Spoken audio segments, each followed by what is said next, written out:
Co-powered by the new Kia Seltos, the badass reborn. Co-powered by Mamaearth Onion Shampoo, reduces hair fall naturally. Airtel Extreme Fiber.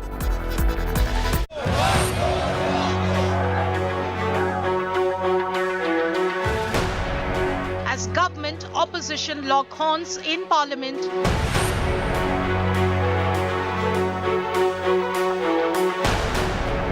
Modi refuses to bend to India. Prime Minister Modi attacks India nomenclature. Modi likens India to PFI East India Company.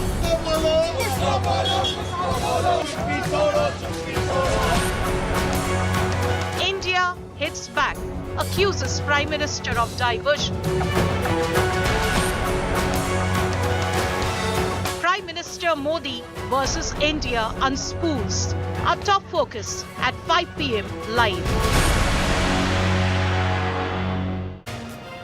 It's 83 days into the Manipur crisis and it continues to be the big front and centre issue in Parliament. The stalemate continues. We've got big coverage coming up here on 5 Live. Thanks as always for tuning in. I'm Shiv Aroor. These are the headlines.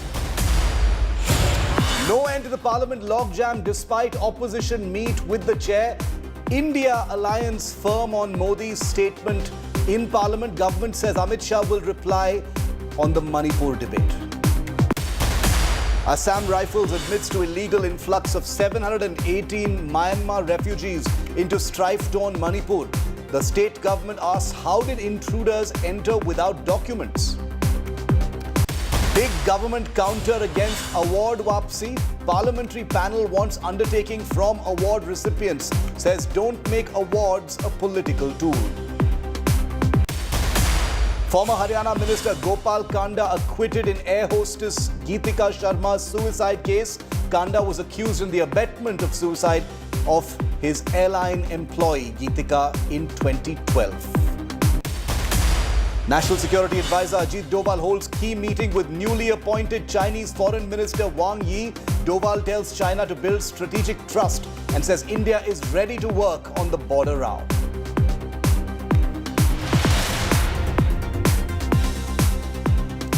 As the deadlock continues between the government and the opposition alliance in Parliament, Prime Minister Narendra Modi today launched a scathing salvo at the nomenclature that has been chosen by this opposition conglomerate, that is I.N.D.I.A, likening the name to a now banned outfit, the Popular Front of India, the British East India Company, the Indian Mujahideen terror outfit as well. The Prime Minister said that merely using the word India would not help their reputation. The opposition, however, has hit back and called the Prime Minister's attempt a diversion from real issues such as Manipur violence. Here's a detailed report.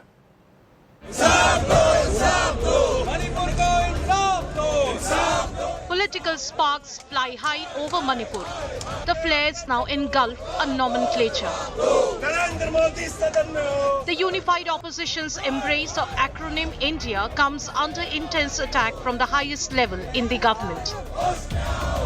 At a key BJP parliamentary party meet, Prime Minister Narendra Modi made striking remarks. He asserted that merely using the word India would not suffice. The Prime Minister pointed to historical references such as the East India Company and the terror group Indian Mujahideen. The suggestion was obvious. India as an acronym could be misleading or even evoke negative connotations. इस सदन में भी जब The opposition fired back. Inside Parliament, Congress President Mallikarjun Kharge accused the Prime Minister of avoiding the real issues such as Manipur. एक chance दिया आज मणिपुर जल रहा है रेप हो रहे हैं मणिपुर में मकाना जला है और आप वहाँ मणिपुर की बात हम कर रहे हैं मणिपुर की बात हम कर रहे हैं प्राइम मिनिस्टर ईस्ट इंडिया की बात कर रहे हैं Congress leader Rahul Gandhi sought to shrug off the Prime Minister's stinging remarks. In a tweet, he instead pledged to work for restoration of peace in Manipur. Several other opposition leaders also countered the Prime Minister's remarks. This sort of brute majoritarianism that you and your government are practicing, where you think you can say anything and do anything, the time has come, sir, that it is backfiring. All over, in every state of India, people are realizing what a dangerous choice that they made between the soul of India and between the BJP. Only the Prime Minister is showing how anxious he is, how nervous he is, how he wants to escape the scrutiny of the opposition inside Parliament. He is afraid to speak inside Parliament, and that is why he is making these sort of illogical, intemperate remarks inside his own party meeting. The name India for an alliance, a unifying force for the opposition, a subject of contention for the government. Manipur, meanwhile, awaits resolution. Bureau Report, India Today.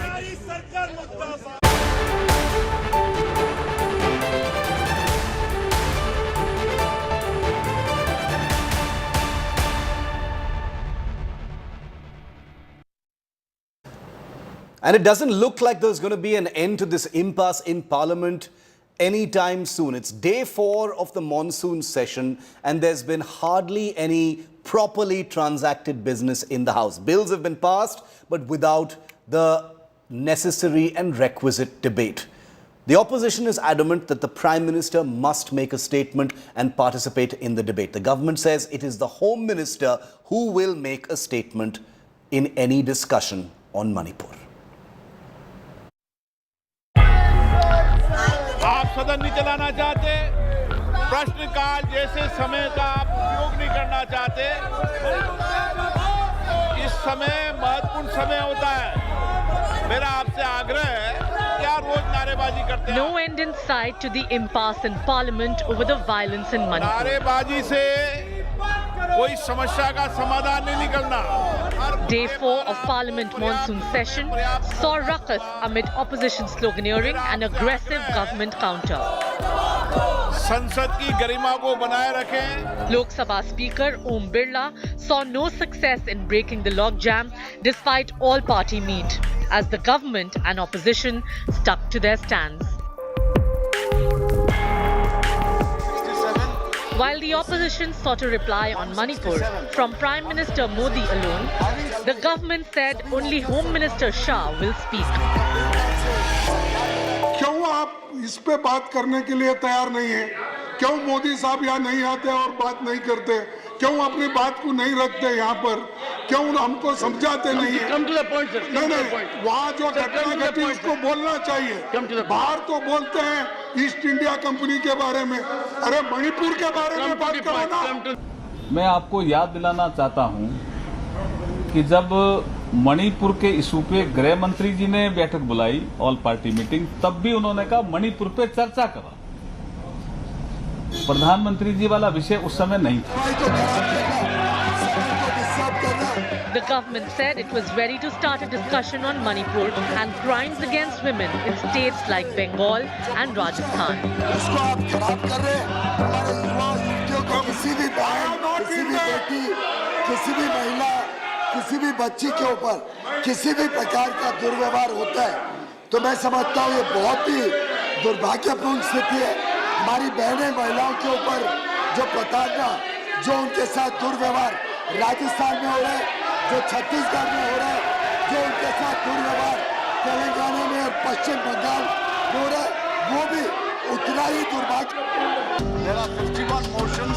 Centre's efforts to end the stalemate in Parliament is yet to make headway. In your opening remarks, you ruled, and if I may say with respect rightly, that 267 will take precedence over any other rule. No, I didn't say that. I said I am beholden to Mr. Derek O'Brien for having pointed this out yesterday. And rightly you said, rightly. And it had a rational impact, because under Rule 267, you can seek suspension of 176 also. Yeah. So preceding 176. Yeah, you said rightly. And I said we all learn. So I give him the credit. You said rightly. You said rightly. Rightly 267 will precede 167, 176. Having said that, today there is there are 51 motions under Rule 267. How can you rule that out and start a discussion under 176? Both opposition and BJP held meetings to chalk out their strategies, but both the sides are firm on their stands. Despite the pandemonium, the houses saw passing of several bills with virtually zero debate. With Mosmi Singh in Delhi, Bureau Report, India Today. सदन की कार्रवाई आज 2 बजे तक के लिए स्थगित की जाती है. And now, viewer, I wanted to put the spotlight on a story that has been trending all day today on social media, but not anyone in the mainstream media is looking at it because it's extremely sensitive. A big controversy has erupted after reports that 3 students from a private paramedical college in Udupi shot explicit videos of other girls inside the college restroom in Karnataka and allegedly shared them online. The report has triggered controversy and tension in Udupi district, but the Udupi Superintendent of Police has clarified on camera that not only is the story something that has nothing to do with any communal agenda, no communal angle whatsoever, that the opposition BJP is alleging, but also that no hidden cameras were used in the college washrooms. The police, therefore, is outright debunking any communal or blackmailing angle, saying that there have been many videos on social media of the said case which are spreading misinformation. But the BJP in Karnataka is staunchly targeting the Karnataka police and the Congress government over this incident, saying that the truth is being strangled. State BJP leaders, including Basanagowda Patil, C.T. Ravi, Tejaswini Gowda and others have alleged that 3 girls from a particular community were booked and suspended for making videos of a Hindu girl in the college washroom. Remember, the police says there is no communal angle. C.T. Ravi, senior leaders from the BJP like B.L. Santosh have also accused the Congress government of the state of negating the crime and using the police to strangle the truth. Well, not just that. Prominent right-wing activist and commentator Rashmi Samant, who has been at the forefront of calling attention to this issue and tweeting about the case, has now claimed that the police has been sent to her home, presumably to silence her, and that her parents, who were questioned by the police and repeatedly asked about Rashmi Samant's whereabouts. Rashmi Samant used to be a student leader in Oxford. She is based in India now, where she frequently takes up pro-Hindu and right-wing issues, especially on social media. Misinformation ಅಂತ ಹೇಳ್ಬೋದು. ಕೆಲವರು ಕಾಳಜಿದಿಂದ ಬರಿತಾ ಇರ್ಬೋದು, ಕೆಲವರು ಬೇರೆ ಉದ್ದೇಶದಿಂದ ಬರಿತಾ ಇರ್ಬೋದು. ಒಂದಷ್ಟು ಈ ವಿಷಯಕ್ಕೆ ಸಂಬಂಧಪಟ್ಟಂತೆ ಒಂದಷ್ಟು ಬೇರೆ ಬೇರೆ ಫ್ಯಾಕ್ಟ್ಸ್ನ ಶೇರ್ ಮಾಡ್ತಾ ಇದ್ದಾರೆ. ಅದರಲ್ಲಿ ನಮ್ಮಲ್ಲಿ ಇರುವಂಥ ಮಾಹಿತಿ ಮೇಲೆ ಒಂದಷ್ಟು ವಿಚಾರಗಳನ್ನು ಈಗ ತಮ್ಮೆಲ್ಲರ ಮುಂದೆ ಕ್ಲಾರಿಫಿಕೇಶನ್ ಕೊಡ್ತಾ ಇದ್ದೇನೆ. ಒಂದು, ಹಲವಾರು ಇದರಲ್ಲಿ ಸುಮಾರು ವಿಡಿಯೋಗಳು ಮಾಡಿಸ್ಬಿಟ್ಟು ಸರ್ಕ್ಯುಲೇಟ್ ಮಾಡಿ ಬ್ಲ್ಯಾಕ್ ಮೇಲ್ ಮಾಡೋದು ಅಥವಾ ತೊಂದರೆ ಕೊಡೋದು ಒಂದು ಸರ್ಕ್ಯುಲೇಷನ್ ಆಗ್ತಾ ಇದೆ. It's very sad that as soon as Congress party came to power in Karnataka with a huge mandate of 135 MLAs, they increased their crime against women, particularly Hindu community. How recently everybody raised their voice against the Kerala files, you know. Here, 3 Muslim girls deliberately, knowingly videographed the Hindu girls' naked scenes in the toilet, and also they sent it to the other groups. It is a great crime for which we are demanding a stringent action by this government. Let's get a factual update on what's happening on the ground as far as the investigation is concerned. Sagai Raj, my colleague from Karnataka, has been following this case. Sagai, we know that 3 students have been suspended. The police is saying not only is there no communal angle, they've also gone ahead and said that no camera has been found in the washroom and that there is no, absolutely no, polarizing angle as is being claimed explicitly by the BJP. What do we know so far? Because the BJP is alleging that the Karnataka government is strangling the truth for its own political reasons. What do we know so far? Only facts, because it's a very sensitive case.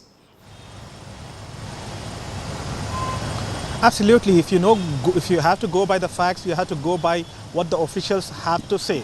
And according to police department, they haven't received any complaint so far. They haven't received any complaint from the Hindu girls who have alleged about recording the videos from the toilet. And the SP has also clarified that there are no hidden cameras in the toilet. And they have also checked the mobile phones of all those 3 girls, whether they have forwarded any kind of videos or photos. There was nothing in the phone. They haven't forwarded anywhere. So whatever they have recorded and deleted in front of them. And SP also have clarified that they are monitoring social media, and so far they have not found out a single video of any of these girls which has been shared by anybody on the social media. But Sagar, why have they been suspended then? Says that there is nothing See, what we get to learn through our sources, which has not been spoken out in the public, is that these 3 girls were trying to play prank with their classmate, which has gone wrong with the classmate, and she has escalated the issue. And the college management have taken cognizance of this, and they have suspended it. So if they have forwarded somewhere, or if they would have shared on social media, definitely police would have registered a complaint. Police has also said that we would have filed a suo motu complaint even if that girl wouldn't have registered a complaint on the same. Okay, Sagai, thanks very much for that. So, large parts of what has happened are known. The police is investigating, but they have categorically denied a communal angle. They've denied that a camera existed in the washroom, and they've also denied that any video was shared, as is being claimed by senior leaders of the BJP, who say that this truth is being strangled by the Karnataka government. Joining me live now from different parts of the country, Rashmi Samant is a Hindu rights activist and commentator. She's actually been at the forefront of calling attention to this case, and she says that the truth is being covered up and strangled. Syed Asad Abbas is a political analyst. We invited the Karnataka government and the Karnataka Congress to be part of this discussion, but they declined to join the show. Rashmi, you and your lawyer, have put out tweets saying that the police paid a visit to your home in Karnataka, presumably on the charge that you've been spreading misinformation and alleging a communal angle to what happened in Udupi. How would you respond to that? Because the Karnataka police categorically denies any communal angle, and they say that rumors and misinformation are being spread. Well, firstly, I think you've got that wrong. They didn't come to my house to, tell me about any kind of a misinformation being spread. They just came there to intimidate me about the tweet that I put out. And the tweet that I put out is very much within the remits of the information that's already available in local newspapers, that's already been printed in local newspapers as per the initial investigation earlier on 20th and 21st of July, when the issue had first come to.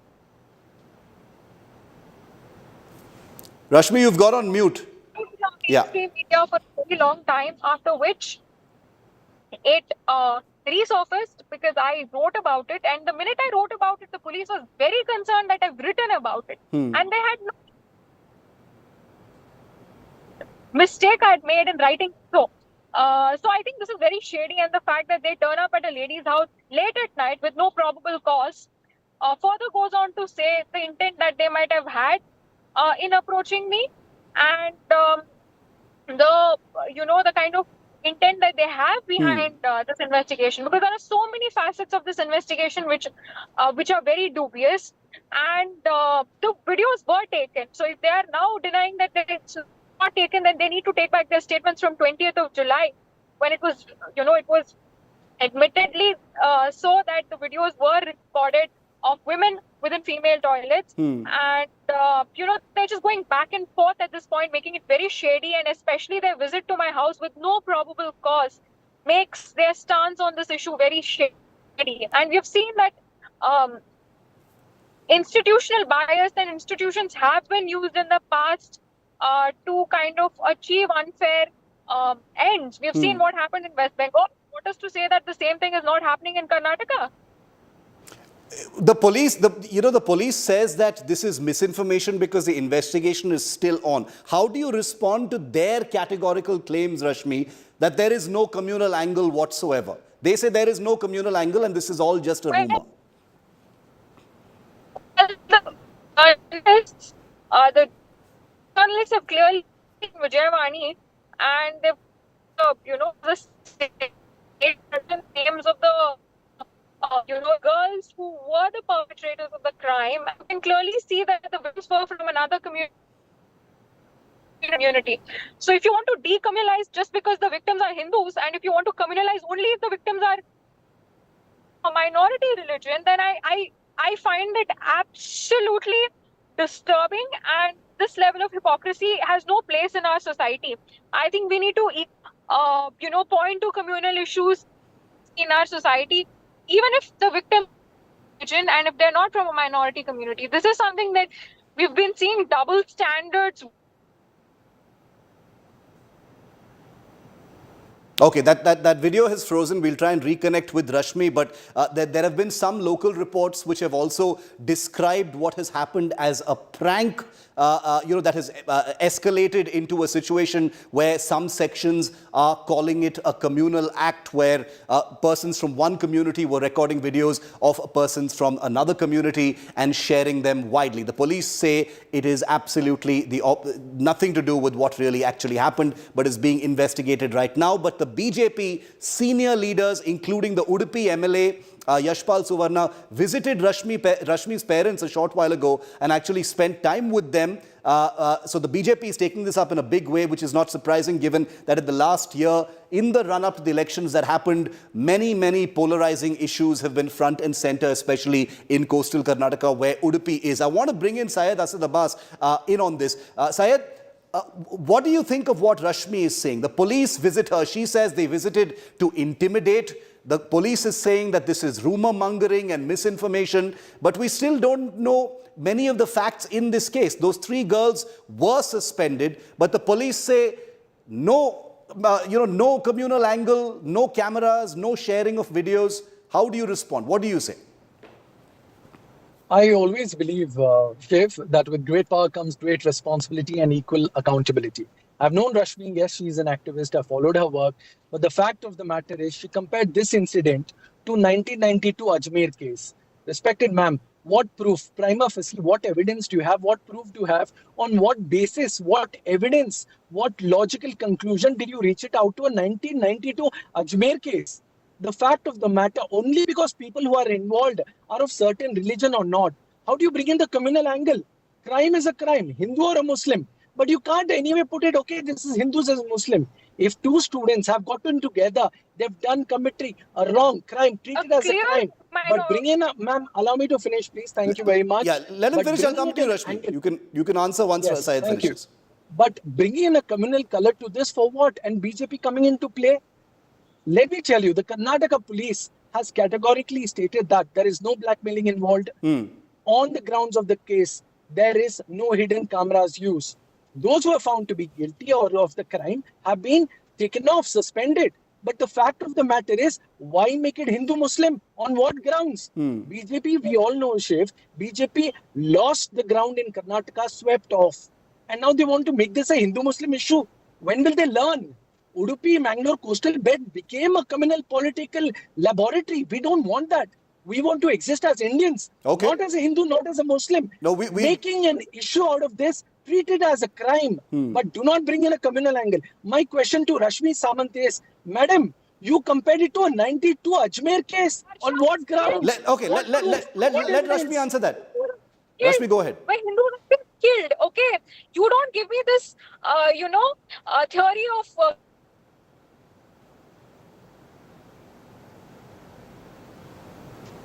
neighborhoods owing to extremism in our belt. And you cannot call this a communal laboratory just because it's inconvenient for you to address with politically incorrect terms. It is politically incorrect to speak about it, and I choose to speak about it because this is something that our society needs to, face so that we have a better future tomorrow, so that our generation and the generation after us do not have to see another Praveen being or another Harsha being murdered. This is Rashmi, the specific question was, what prima facie evidence do you have to make the claim that this is a communal incident and not just some, some non-communal, fracas between students in college? The names of the three girls who are accused, which is clearly printed in the state daily, clearly says that the perpetrators are from one particular community. So that clearly says that there's a communal angle. So you can clearly read newspapers. I don't know if you can read Kannada, but I would suggest you do subscribe to a local daily and start following up local news and not stuff that is told by fact checkers who can neither follow facts nor translate properly. This is something that has clearly been discussed. There has already been a report that has come out in the news on 20th, on 21st, on 22nd, and now there's been a revision of the statements. Yeah, Syed. Yes, Syed. Also because respected madam. Also because in the Syed, also because in the midst of all this, in the midst of all this, there is a lack of clarity over why those 3 students were suspended in the first place. Because the police is now saying no video, no camera, nothing was shared. So, it's become a little ambiguous why those students have been suspended if nothing wrong was actually done. Was it actually a prank? Yes, Syed, respond. Yes.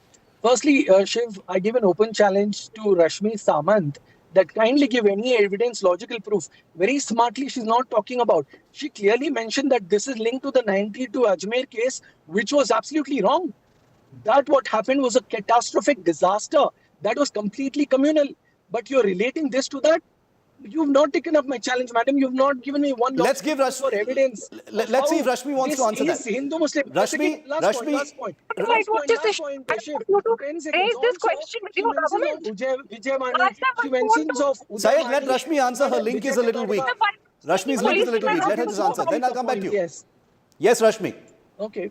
If he wants to challenge me, then I want to ask the Congress government that he seeks to represent here so vocally in this debate. Why are they sending police with no probable cause to my house, that too late at night, when there are ordinances which prevent police being sent so late at night to a lady's house with no probable cause whatsoever? They have no legitimate reasons, they have nothing to say, and they're just asking odd questions to my parents as to what I'm doing, where I am and who I am. And this is the kind of intimidation tactics that they're using to subdue my voice. They didn't come to me with one legitimate claim saying this is something that you said wrong, that's something that you said wrong. And now clearly the story is changing. This story is changing, and it clearly says that it clearly shows that there is some kind of government meddling that has caused this story to change. Okay. Syed, last word, because we're almost losing that link. Last word to you. Quickly, last word. Respected ma'am, the Vijayawani that you speak of, then the storyline you speak of, they mentioned the names. Nowhere they have mentioned Hindu-Muslim. The names are mentioned. People like you and parties which support BJP like you want to make it Hindu-Muslim because of the names. It's an incident which happened, student got suspended. Bringing communal, bringing it religion is absolutely wrong. Also, ma'am, you question about police. When you make a statement, police has the right to question you, or you need to give them answer. You need not run away from the police. They are there to help you. If there is a criminal angle, they are there to establish. There's no blackmailing. There's no hidden camera. There's no criminal angle. BJP in its agenda want to make it Hindu-Muslim, but they've fallen flat on their face. Tejaswini Gowdaji or C.T. Raviji. But C.T. Raviji lost elections because of his criminal politics. Okay. Also, last point, Shiv. Vijayawani that it mentioned. Udayawani, Vijay Karnataka. Nowhere they have said it's communal. Yeah. They have clearly mentioned these are the students who got suspended and this is the issue. But you want to make it a mountain out of a molehill and bring in, please, I request you, we the people of Karnataka, we Kannadigas love peace and ahimsa, and so shall it be. We are proud Kannadigas and Indians. Later in our homes, we are Hindus or Muslims, and that does not matter. And we hope, please keep communal politics away. One only hopes for peace and equanimity in Karnataka. It has been a very aggressive election cycle as well. We've seen a 2022 which was filled with a lot of communal polarization politics, especially in coastal Karnataka. This investigation will continue. There is no room for politics in it. Karnataka has seen a lot of it in the past, but an investigation must go into those facts. And if anyone is being intimidated, that is plainly wrong. For the moment, I want to repeat once again, because this is a story that I know a lot of people are watching and will be shared widely. The Karnataka police categorically says that there is no communal angle whatsoever and that no videos have been shared, as is being claimed by many people, including members of the BJP. We'll leave it there for the moment and we'll update our viewers on this story going forward. Rashmi and Syed, thank you very much for being with me here on 5 Live. Coming up next, we're shifting focus to Manipur, but an angle that nobody in the mainstream media has touched upon so far. The Indian Army is the organization that brought normalcy to the strife-torn state of Manipur over decades. How does the army feel about this current crisis potentially undoing all that good work? That's next.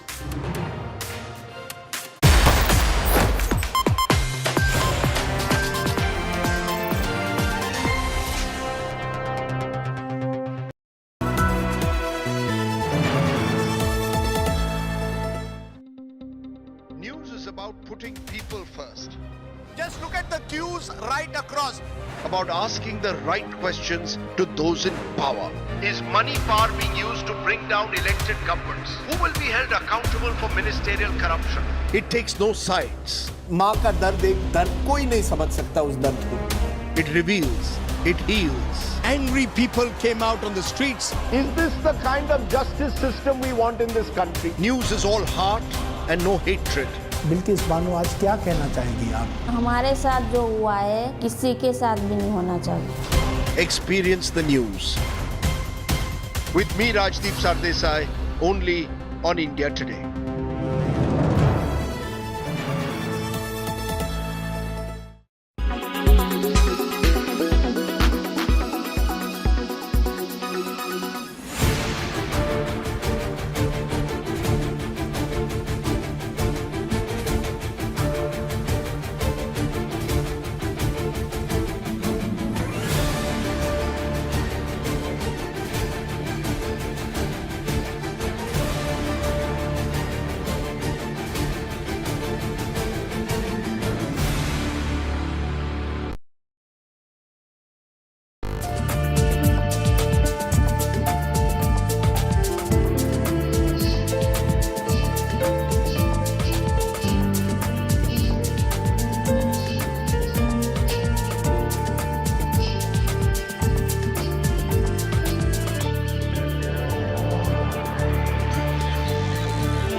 Elon Musk is continuing his career-long fascination with the letter X as he announces a dramatic rebranding of Twitter.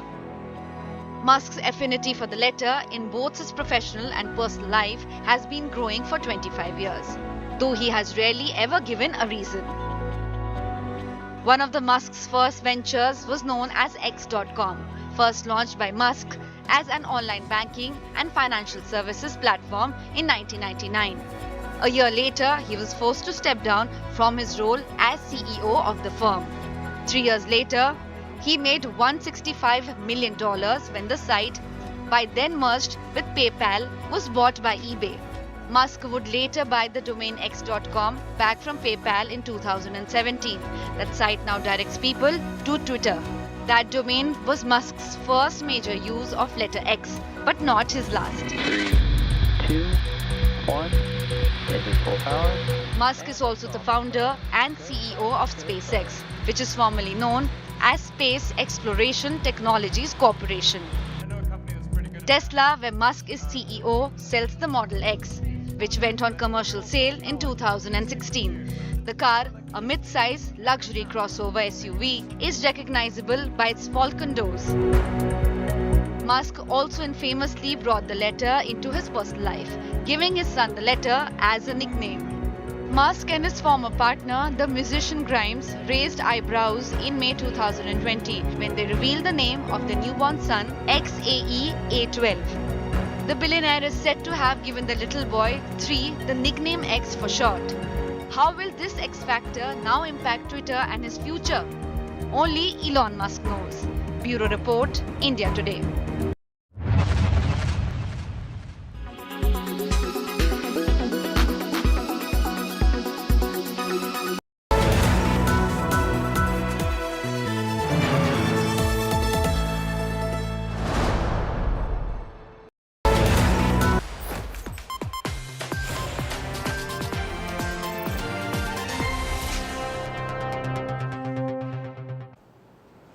83 days into the Manipur crisis, I wanted to get you an important perspective that's been missing in the media's coverage so far. A perspective of a stakeholder that has been at the forefront of keeping Manipur peaceful through a history of tension. If you haven't already guessed, I'm talking about the Indian Army. Manipur became a part of newly independent India in 1949 and became a separate state 23 years later in 1972. Throughout this time, there has been sporadic ethnic conflict. But the creation of the state spawned a number of insurgent and secessionist organizations that were looking for their own independent states. And this was amidst differences between the different ethnicities already existing within the state.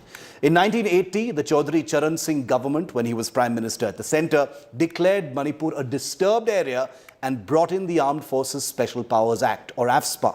The Army and the Assam Rifles, the two main forces deployed to fight insurgents and protect civilians, fought for decades to bring normalcy back to Manipur, especially in the shadow of separatist movements in neighbouring Nagaland. A potent mix of military firmness and a friendly face, resulting in an overarching suspension of operations between government forces and most separatist or insurgent groups. Other than sporadic attacks on the military, including ones in which many troops have been killed at one go, largely by groups finding a safe haven across the border in Myanmar, Manipur had become very calm, almost normal. Calm enough, in fact, for the government to recently lift the harsh AFSPA provisions from several parts of Manipur, a telling sign, if there ever was one, of normalcy. Things were going well until the crisis that erupted in May this year. Army troops have had to be rushed back in large numbers to the state. A military force that ideally shouldn't have any role in internal strife is seeing itself deployed in strength amidst a conflict it was hoping it would never have to participate in. That's the situation right now. The stakeholders are the army, but we're also in a situation where the army must wonder, well, obviously not openly, but the army must wonder through its community whether all the hard work done over decades to bring normalcy into Manipur could be undone by this current crisis. Here are the big questions that we are asking at this point of time. One, could this crisis undo decades of gains by the army and the paramilitary forces in Manipur? Number two, could this crisis push insurgent groups to revive and to regroup? Number three, could China take advantage of the Manipur crisis in some way? Number four, Will this crisis ruin India's anti-infiltration drive? We've just heard of over 700 persons infiltrating in from Myanmar in just the last few weeks. Number 5, could this crisis revive secessionism in the northeast because the state is seen to be on the back foot and beleaguered? Joining me live to answer some of these questions and throw some light on what are very difficult questions that only an army man can answer. Lieutenant General S.L. Narasimhan, he commanded an army corps in the northeast, very illustrious scholar of army studies and an expert on China. Lieutenant General D.B. Shikatkar, who was the author of one of the most important documents on reform for the military. He also fought insurgency as a young officer in Manipur itself. And Lieutenant General Shaukin Chauhan, who has been director of the Assam Rifles, written extensively about the Northeast and served there for many years across different ranks. Generals, thank you very much for being with me. Always a pleasure, and I deemed it important to our viewers that we hear directly, not just from experts, from those who've literally had skin in the game, who've literally served in the Northeast, served in Manipur, and seen the peace or normalcy over there directly affect, their own career progressions. General Narasimhan, I'd like to start with you, sir. You've been looking at what's been happening in Manipur, no doubt. How do you see this situation? And one of the clearest questions one can ask is there a risk that this current crisis could undo, some or all of the good work that has been gained over decades in Manipur, much of it by the army, sir? Thank you very much, Shiv, to get me on this show, and it has been a pleasure to always interact with you earlier also and now. The situation in Manipur, of course, is no doubt it's worrisome, and the way it started and the way it has spread is even more worrisome. The thing that you asked about, whether in addition to commanding a corps in Dimapur, which also catered for the entire counterinsurgency operations in Manipur, I also commanded my battalion in Manipur. Yes. So I had been, before that, I also served as an instructor in the counterinsurgency and jungle warfare school, where I taught about the insurgency in Manipur. So over a period of time, one has seen the situation going ups and down like a sinusoidal curve. You talked about the present situation. Some time ago, you find even in Chudachandpur and in Bishanpur areas, there was a problem between Cookies and Paites, and then they had an issue. Cookie land was a demand which was already existing earlier. So all the work that has been done so far seems to be at least temporarily negated for a period till which we will be able to get this peace going again. The issue that we need to look at is how to bring the situation under control, because this situation actually is what will tell us how these fragile peace, when we create a peace situation in the Northeast, how fragile it is and how it is easy to actually get back to where it started.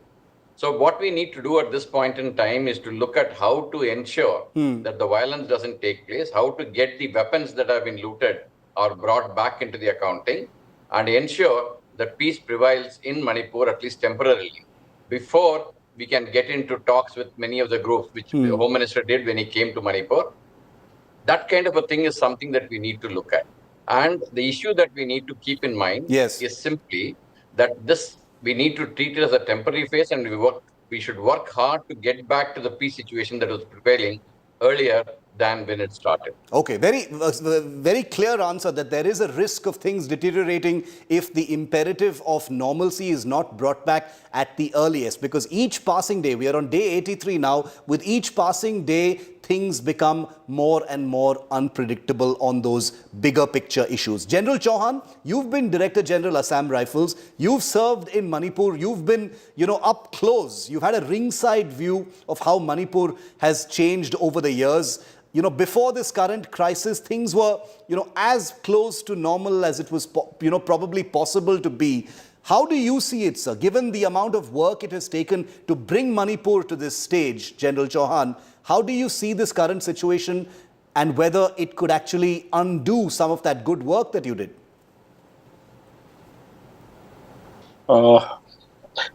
Shiv, the audio is not very clear, but from what I gathered, you asking me to give my assessment of the current situation. Is that right? Yes, sir. Yes, sir. Go ahead. Hello, Shiv. Okay, I'll come back to you, General Chauhan, in just a moment once we fix that audio. Let me bring in General Shiketkar in on this in the meanwhile. General Shiketkar, you've participated in operations in Manipur. You've served across the northeast. One of the questions is, whether the current crisis in Manipur could have a spillover effect into, other places. We are seeing some echoes of it in Mizoram as well now. How do you see that, sir? Could it bring back some of those things that the army had actually successfully fixed in the northeast?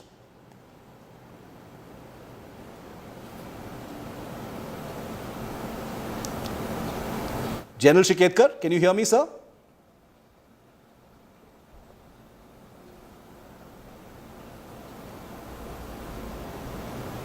Okay, my deepest apologies to our viewers. I think we've messed up on that audio there. We'll get that back in a moment. Is General Chauhan with us? Let me take that back then to General Narasimhan for a quick second question on that while we, on a war footing, get both our gentlemen back on that link with us.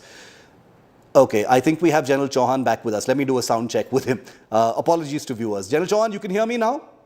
I can hear you clearly, Shiv. My question to you, very short and simple, sir, is your assessment of the current situation, and as a former DG of the Assam Rifles, could what is happening now undo some of the good work that you and your men have done over many years?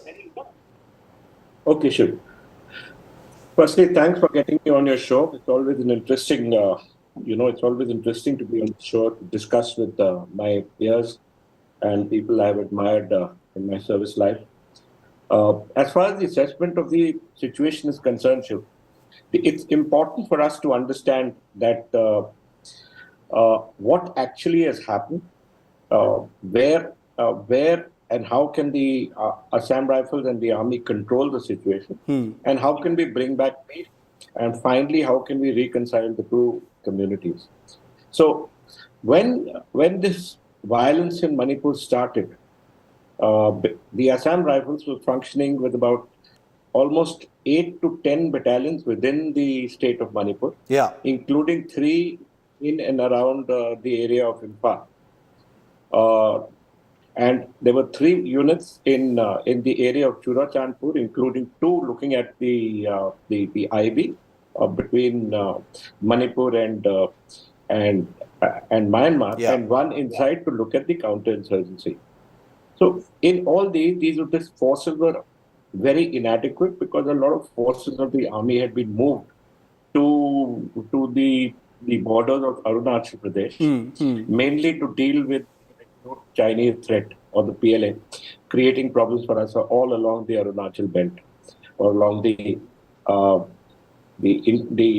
line of actual control with China. Now, to control the situation, we had to bring these forces back. So that has left a void along our LAC. That's the first issue that has affected our war preparedness or deal with any Chinese intrusion.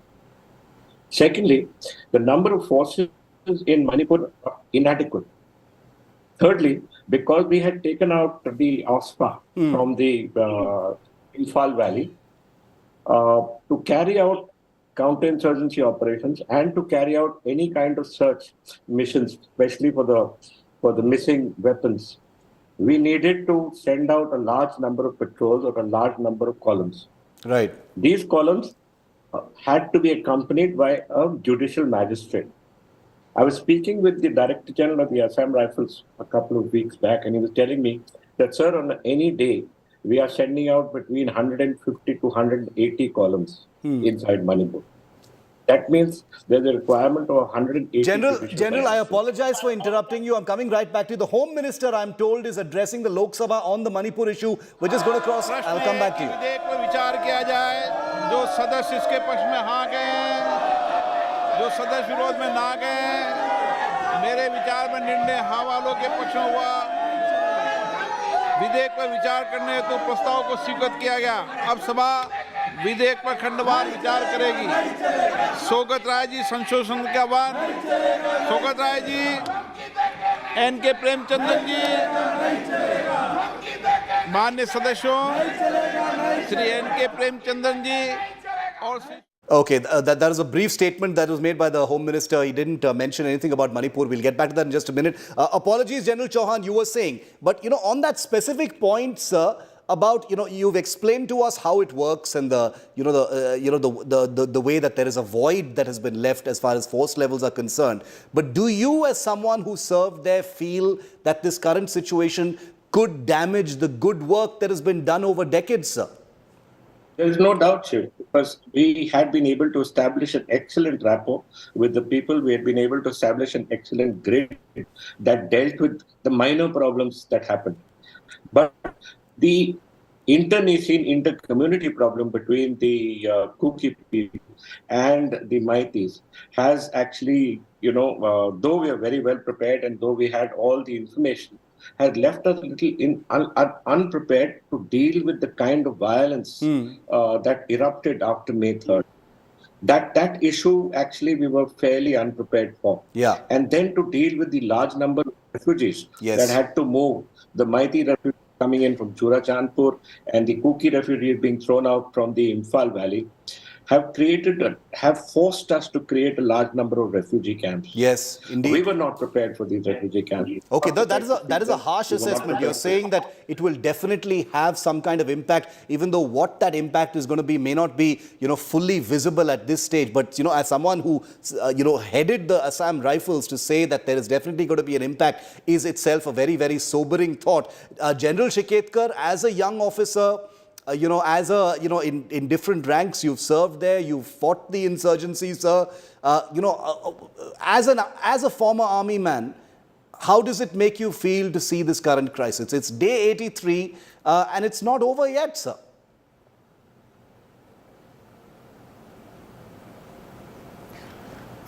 Yes, I must compliment you, first of all. The initial introductory remarks which you made, in fact, you have summed up the entire issue. I served in Nagaland, Manipur, Mizoram during peak insurgency service. Yes. 64, when Nagaland almost declared independent state. It spread into Manipur, it spread into Mizoram, it spread into Tripura, and Ulfa became the things. My study says, and I have been the Corps Commander of 4 Corps, looking after these areas. My understanding is that the present crisis in Manipur, which has emerged suddenly, the armed forces, the paramilitary forces, the people of Manipur, we all got together and brought it under control. It became a peaceful state, and suddenly it has started working. Yeah.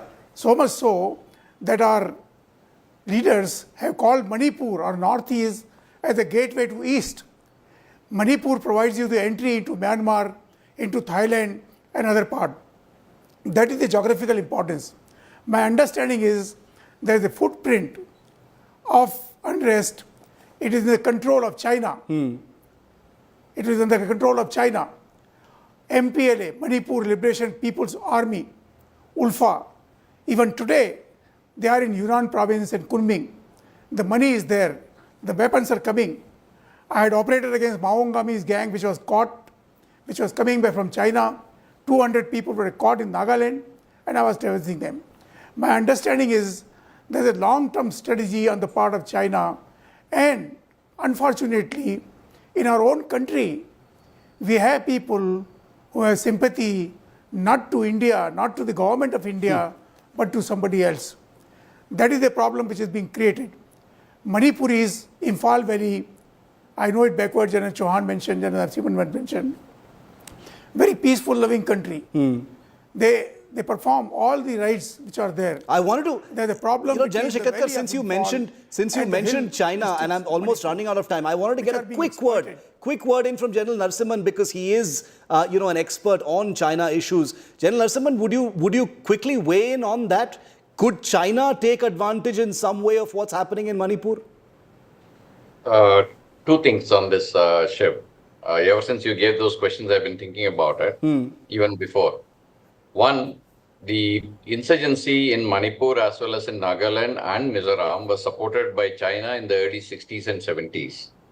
And by about early 80s, that support had dried out.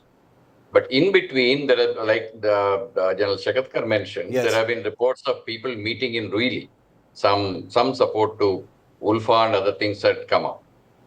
In that background, and the weapons that are coming in from More and other places in Manipur, yes, is actually having Chinese markings, and we have seen that earlier also. But the problem is, it is very difficult to actually pin it on the official support that is talked about from China. right. The weapons are coming. We know, we have raised this with the Chinese also in the past, and they have clearly said that these are probably weapons which are actually not in the official domain. It must be being pilfered somewhere else. So these are the kind of things that we get to hear. Okay. But there has been some kind of an influence of China in the northeast was visible when reports emerged as the Chinese operators meeting the underground leaders from India Yes. in Ruili. So there is some issue, but how far the involvement in the present situation will be very difficult to actually attribute to anybody as yet. Okay, understood. It's still a shape-shifting situation. Day 83, it's a much larger number than it should have been ideally. Things should have been brought under control a long time ago. But I can only imagine how, army veterans who've spent careers in the Northeast, are looking at, work being reversed, undone, negated by this current situation that has spiraled out of control and hasn't come to an end yet. Thank you very much, General Narasimhan, General Chauhan, General Shiketkar. I wish I had more time. Unfortunately, this was a short show, but I really appreciate you taking the time out and being with us here on India Today. Well, that's a wrap. Coming up next is 6 p.m. Prime with Nabila Jamal. Manipur continues to be front and center because it's also echoing big time in Parliament. But on the ground, India Today's crews are at the epicenters, bringing you the most terrifying accounts of what happened while the internet was banned.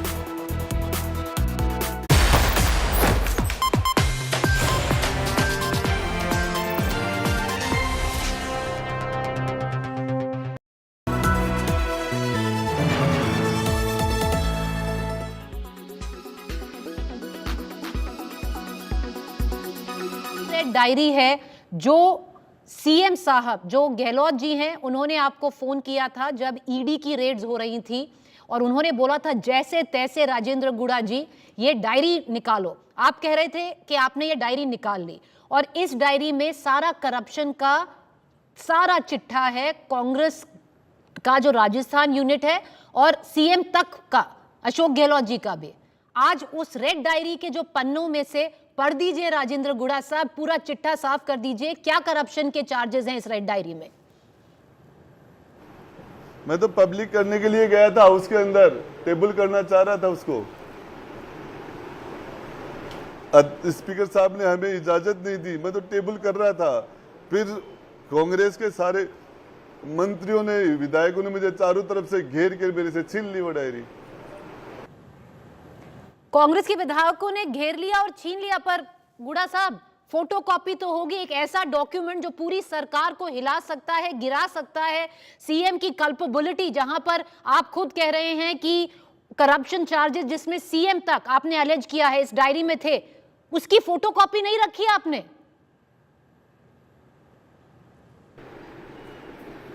आपको बताना चाह रहा हूं, original copy table कर रहा था speaker साहब के सामने और उसके बाद में सारे लोग टूट के पड़े और वो छिल ले गए। अब कॉपी में कुछ न कुछ आपको बताना चाह रहा हूं कि देखिए उसके अंदर जानकारी करता हूं, जहां कुछ कोई चीज निकलेगी तो उसको लेके फिर लड़ूंगा, फिर पब्लिक की जनता के बीच में जा रहा हूं। तो फोटोकॉपी नहीं है आपके पास, आप कह रहे हैं? एक इतना बड़ा डॉक्यूमेंट की फोटोकॉपी तो राजेंद्र गुड़ा साहब रखनी चाहिए थी कि नहीं? चलिए एक चीज ये बताइए, आप पे ये इल्जाम लगाया जा रहा है कि आप खुद कांग्रेस के नेता हुए, आपने असेंबली ही क्यों चुनी अपनी ही सरकार के अगेंस्ट बोलने के लिए? मणिपुर मुद्दा नहीं था जिसके बारे में बोल सकते थे? अगर कोई शिकवा गिला होता वुमेन सिक्योरिटी को लेके, कांग्रेस कह रही है डायरेक्ट बात करते आप सीएम साहब से, असेंबली के बीच खड़े हुए पार्टी को एम्बैरेस कर दिया, इसीलिए आपकी सैकिंग हो गई है कह रहे हैं। मुझे मेरे विधानसभा के हमारी बहन बेटियों ने राजेंद्र गुड़ा को 3 बार विधानसभा में भेजने का काम किया है और इस विश्वास के साथ कास्ट पर वोट नहीं पड़ता, पार्टी पर वोट नहीं पड़ता, राजेंद्र गुड्डा के फेस पर वोट पड़ता है। इस उम्मीद के साथ कि हम उनकी खुशहाली के लिए कोई अच्छे काम करेंगे।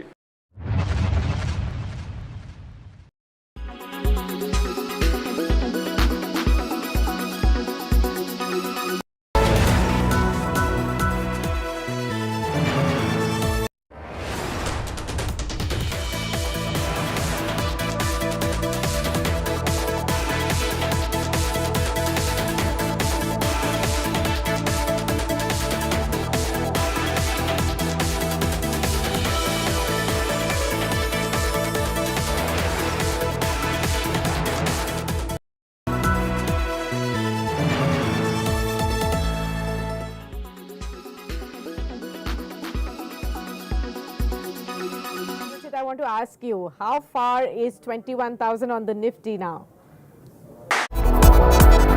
LIC हर पल आपके साथ।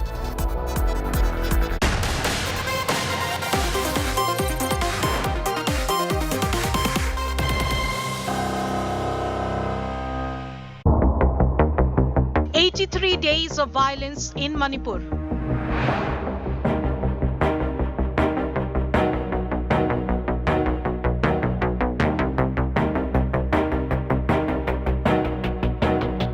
More stories of horror unfold.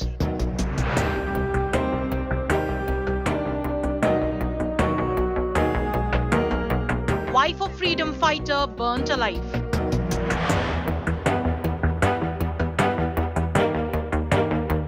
Food and electricity cut off at strife-torn villages.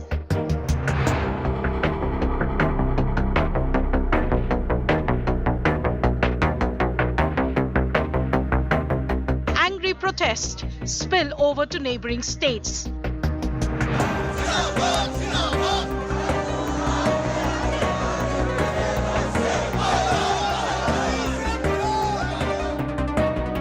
India today reaches areas no one else has.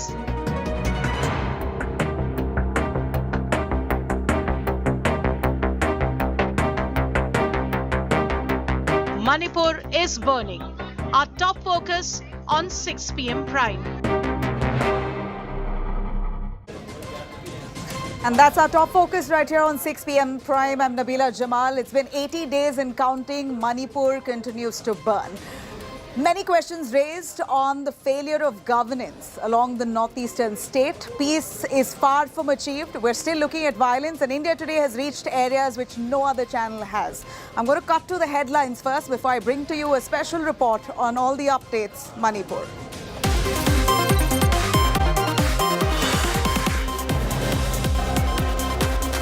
Parliament uproar. Prime Minister tears into the I.N.D.I.A alliance. I.N.D.I.A, the acronym, says Indian Mujahideen is misused.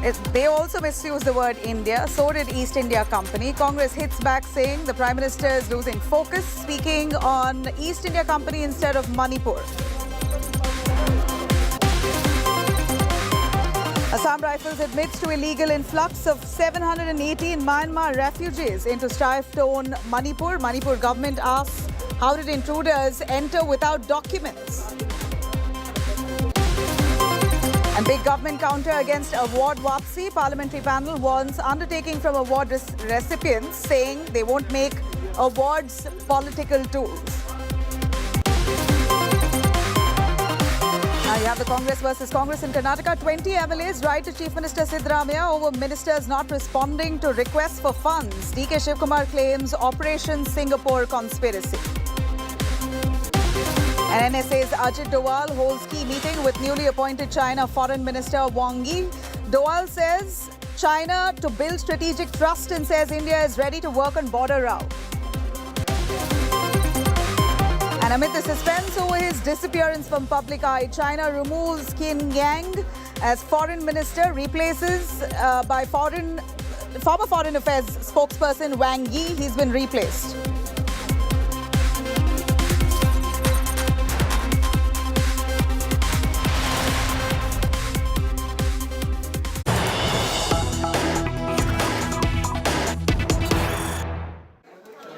All right, 4 days of the monsoon session has been a complete washout in the parliament as opposition and the centre not willing to have a debate.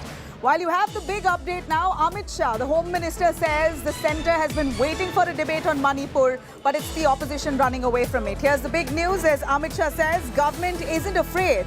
We have nothing to really hide. People are watching you. We are ready for a debate. Opposition isn't. Listen in. मैंने आज दोनों सदन के विपक्ष के नेता को पत्र लिखा है कि कितनी भी लंबी चर्चा के लिए मैं तैयार हूं। सरकार को कोई डर नहीं है। चर्चा जिसको करनी है मणिपुर पर वो चर्चा करने आए। हमें कुछ छुपाना नहीं है। हमने दोनों विपक्ष के नेताओं को मैंने आज पत्र लिखा है। मैं कहता हूं कि जनता आपको देख रही है। चुनाव में जाना है, जनता के खौफ को ध्यान में रखे और मणिपुर जैसे संवेदनशील इश्यू पर चर्चा के लिए उचित माहौल सदन में।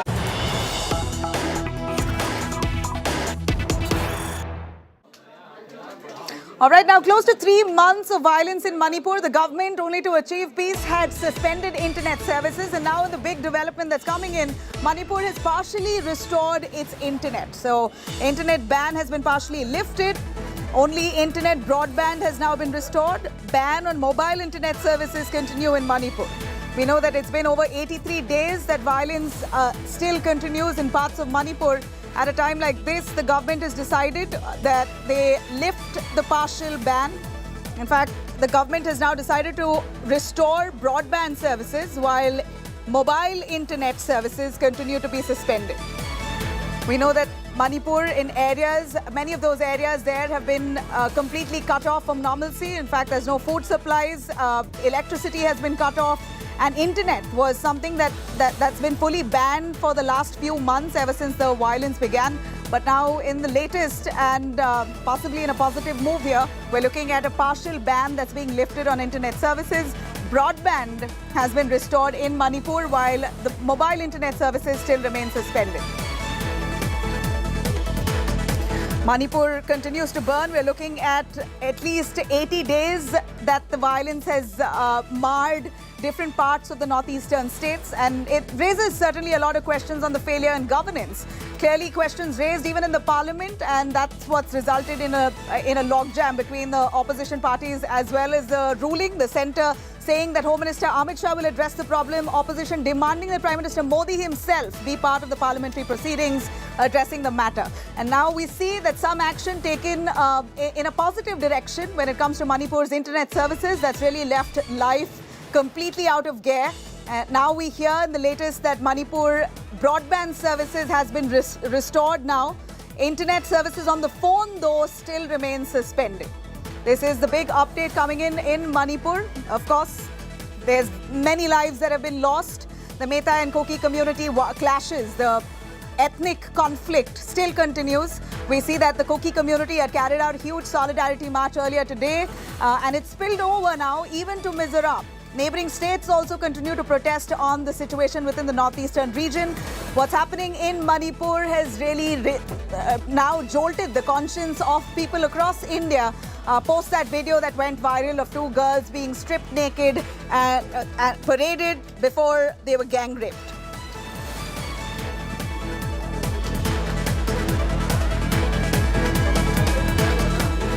All right, what's happening in Manipur is all for us to see. We saw that video that went viral of 2 women who were stripped, paraded naked. They were gang raped, and that really jolted the nation. And how? We see now, post that video, many more stories are unraveling. Stories of horror. Let's take a quick look at what's happening in Manipur currently.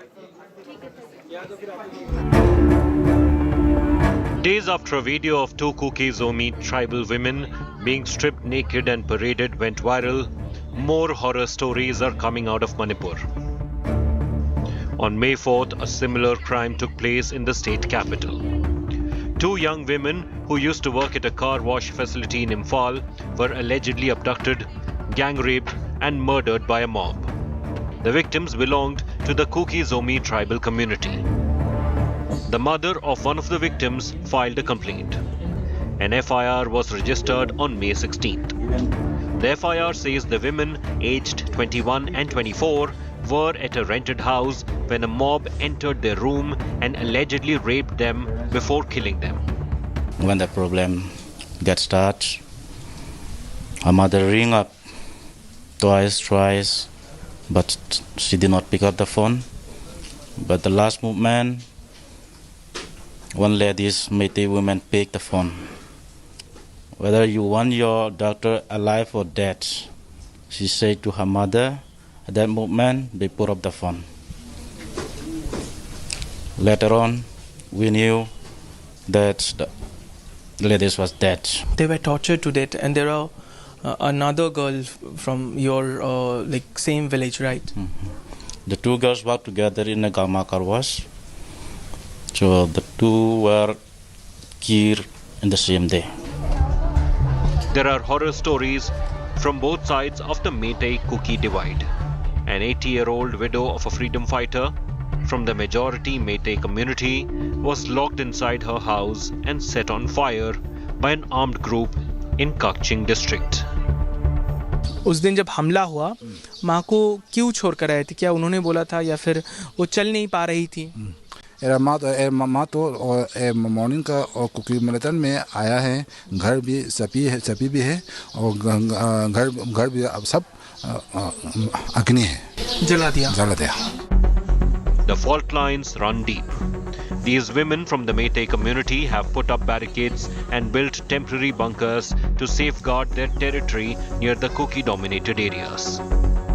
As I pass through this Imphal stretch, which is a particular stretch divides the entire territory between Kuki-dominated territory and the Meiteis, and what I see here, women have taken charge here on the street, not only guarding their territory, but also maintaining these barriers, these barricades, where every vehicles are being frisked by these women.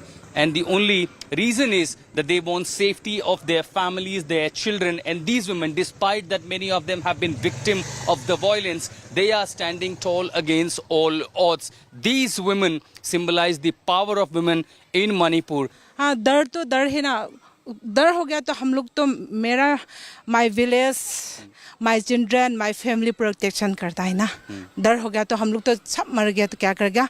डर हो गया तो हम सब उसके mother looks ने आ गया ना. The crisis is spilling over. Thousands participated in a protest march in Mizoram, expressing solidarity with the Kuki-Zomi community in Manipur. We are here in Aizawl today. We are seeing already big crowds gathering right in the heart of Aizawl to show their solidarity and protest. People are of course dressed in black because this is a somber occasion where people will be protesting against what they are calling the brutality on Kuki community in Manipur. At the same time, we can see men and women wearing the traditional scarf, which I'm told is called puan, and this is to symbolize somebody's death. And we know that more than 150 people have died in Manipur over the past 2 months due to ethnic clashes. You can see "Stop attacking our tribal brethren in Manipur." These are the kind of posters and placards that women have come out with. He should give priority to the women of India, like he gave priority to the cow. So he should give priority. He should give protection for the women of India, not only from Manipur, all over India. All the Indian women, we are shouting now. We are asking for him, and he is still silent. So he is the one to protect us. Mizoram CM blamed the Manipur government for the law and order collapse in the state. Now the wound is really deep. It's very difficult to heal this with a painkiller.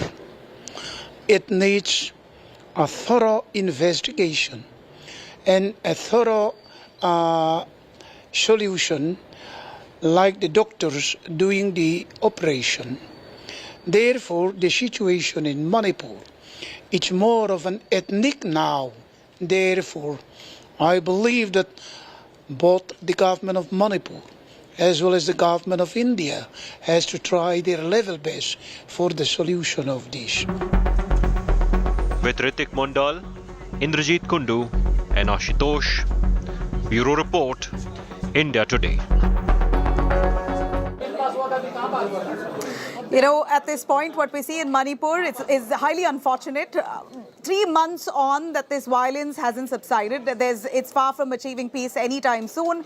But more importantly, as India Today steps closer to the epicenter, goes to areas which has not been ventured by any other channel, we found out that there are nearly 32 children who were born in relief camps in different parts of Imphal in just the last 60 days. What's really their condition? Let's find out. Hope in the midst of gloom. This relief center in Imphal, Manipur, has become a godsend for women and children hit by the ethnic violence. The camp has seen 32 childbirths in the last 60 days. From 21st May to 21st July, 32 children were born in the relief camp of Imphal, the youth hostel, which is operated by the BJP workers here. These women somehow managed to escape from the conflict area, which are Churachandpur, Bishnupur, Torbang, and all these places. It took more than 15-20 days for all of them to at least gather the information about the old pregnant woman. Now all you see, these innocent faces, there is a sense of fear, apprehensions, concern for the future of their children, as they have seen their houses burned, family members killed, and somehow they escaped while they were pregnant, not just saved their lives, but also their child. When they came here, they were traumatized because of this conflict situation that happened in this Manipur. And then they were like, they have no hope because already their houses burned and their house has been, cracked down. Because of that situation, they have been like, oh, we don't have any hopes. How can we survive in this future? The children who escaped the clashes with their families are adapting to the new realities of life. ये क्या है ये क्या है? आप खेलते हो इससे? और ये क्या है? क्या लिखा है इसके ऊपर? पेपर। अच्छा, इस पे काउंटिंग लिखा है। 2 1 2, 2 2 4। पढ़ो, पढ़ के दिखाओ। 1 2 3 4, 2 3 6, 2 4 8, 2 5 10, 2 6 2 8, 2 7 14, 2 8 16, 2 9 18, 2 10 20. Who's this? Is this you? Is this you? No? You? Is this you? Who's this? Who's it? The images of violence still haunt these victims. Many recount their harrowing experiences on India Today's cameras. यहाँ में तो बहुत ख्याल रखता है, doctor भी रखता है, मेडिसिन सब कुछ यहाँ में फ्री में देता है और खाना वगैरह सब वो लोग ने देता है. For these women, going back to their villages is a no-go for now. This camp remains their only shelter and hope. With Ashutosh Mishra in Imphal, Bureau Report, India Today. All right, what we know is Ashutosh right now is in an area where that village is entirely cut off. There's barely any food supply, and we believe that nearly 80 days that village is suffering. They have no electricity, barely any food supply. Churachandpur and Bishnupur, these are the epicenters where Ashutosh has reached out. In Imphal, northern part of Imphal, in Lima Kaong, where the Kuki and Metis community are at war with each other. Here is exactly where Ashutosh has reached. Nearly 29 villages, 20,000 people of the Kuki tribe have been left isolated in that mainland. This is the one and only channel that's ventured into this area that's tense and begging, almost crying for help. Have a look. I'm here in Limchang area. This is West Imphal. Imagine one district where you have two community people, which is now divided by their community, has literally become a drawn line of control between them. This part where 29 villages, more than 20,000 people are now literally isolated from the mainland.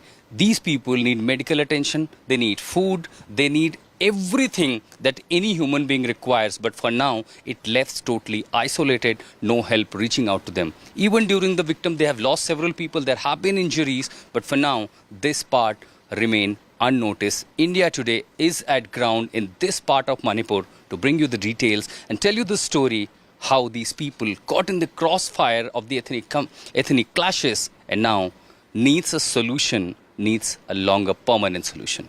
Because of the conflict, many of these people have left their homes. Women, children have gone to the safer places. And those who are left here struggling for survival. The reason is, now look at these houses.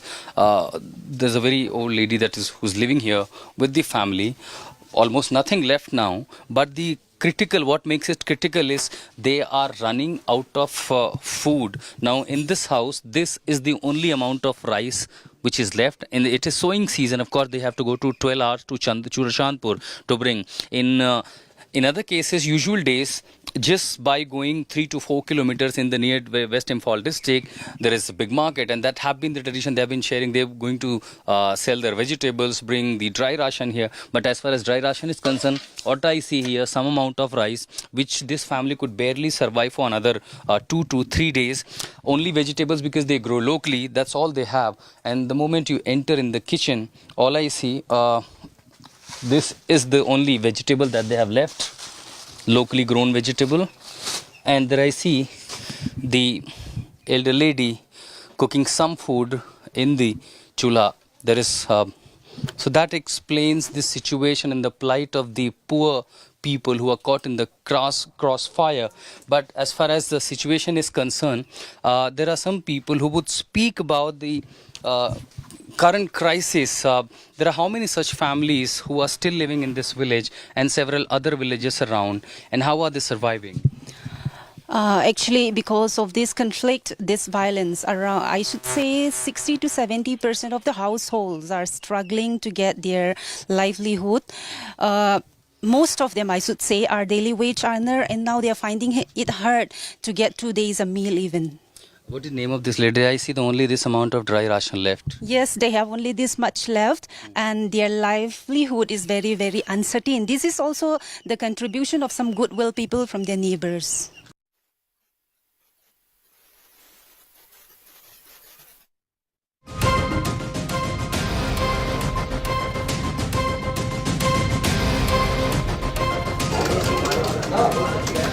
All right, really tragic situation where almost 28 villages there in Manipur's Imphal who are completely isolated owing to this violence. Swati Maliwal, who's the DCW chief, the Delhi Women's Commission, after much of the delay, we see they finally landed. NCW and DCW have landed in Manipur. What has she found? Swati Maliwal, thank you very much for speaking to India Today. I'd like to ask you, you're at the epicenter. Would you firsthand give us information on what you've seen there?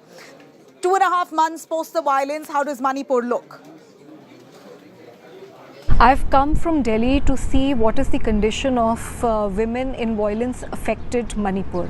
I went to Churachandpur yesterday, all alone, without any security. The government provided no support, and yet I went there to a place where firing was going on, and it was extremely sensitive and unsafe, just to meet the families of those 2 survivors. I met the mother of the gang rape victim, who had also lost her son as well as her husband. I also met the husband of the other survivor of sexual assault, and both of them told me that no one else except for me has approached them till now from the government, both from the central government as well as from the Manipuri government. I was the only sole person to reach them. First I have reached them. So I just want to know that why is it like that? Why is it that the Manipuri government, when I can come all the way from Delhi without any security, I can reach Churachandpur, why cannot the Chief Minister of Manipur with all his bulletproof cars as well as his bulletproof jacket reach reach Chura Chandpur.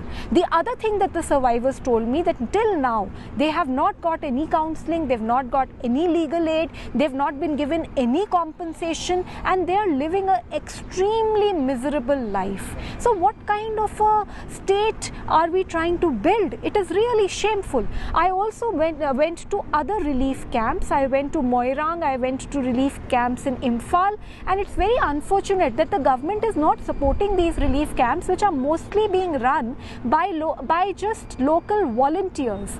These relief camps, women and girls, they're having a bad time there because just so many people are there. They are overcrowded. Hardly 2 meals are being provided there, that too with the help of volunteers. There is a shortage of medicines, there is a shortage of relief supply, and I think this is very, very, very unfortunate. Manipur is burning. Thousands of homes have been burnt down. There have been hundreds of people who are missing.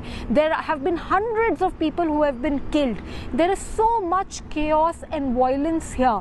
I really fail to understand that why the government of Manipur is not in action mode, and why the Chief Minister is not leaving the comfort of his house and visiting relief camps, visiting areas like Chura Chandpur and trying to help people. You know, Swati, what we're seeing in Manipur is ghastly. More importantly, it's the women who are bearing the brunt of this kind of violence. Always the women who are at the forefront when it comes to situations like this. They're the ones who are the real targets. In the latest, we believe a freedom fighter's wife was burnt alive. In both the communities, very, very horrific cases are coming. All these cases, including this case of this freedom fighter's wife being burnt alive, which I've also heard, and a few people came today and showed me a copy of the post-mortem report. It is horrific. She was the wife of a freedom fighter, and she was an 80-year-old woman. She was gutted to death.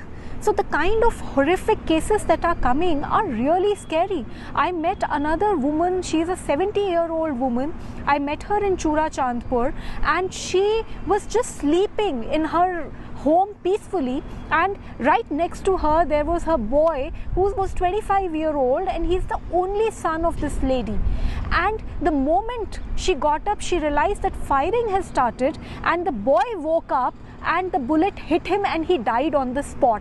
Right now, there is absolutely no one in her family, and no one is there to look after her, and the kind of torture and trauma that she is going through is really, really horrible. There's another woman who came to me from Torgam, Bangla, and this is a village, and she came to me in the place that I'm staying. She came all the way to meet me because I believe nobody has met her till now, and she informed me how her husband and his brother and another friend have been missing from 11th of May, and she suspects that they have died. She was crying inconsolably. And what do you do if the state, the Manipur government, fails to protect its people, and if the centre refuses to take the resignation of the Chief Minister of Manipur? How do you take things forward? I think the Prime Minister of this country needs to immediately come to Manipur, take stock of the situation, because people are very angry. People are very angry with the central government, people are very angry with the state government, and if the Prime Minister of the country comes here with his entire delegation of ministers, I think that things can be changed, and we can try and build the Manipur that we all want, because it's a beautiful land, beautiful people, and it's very unfortunate that right now it is burning. You know, it's unfortunate that there had to be a video that needed to go viral, as gory as two women being paraded naked, as inhuman as that, for the nation to stand up and take a close watch and condemn it, including the DCW and the NCW. Now, you're there only for the last 2 days, but the violence has been on over the last 3 months. A lot of cries for help have fallen on deaf ears. Why the delay in acting?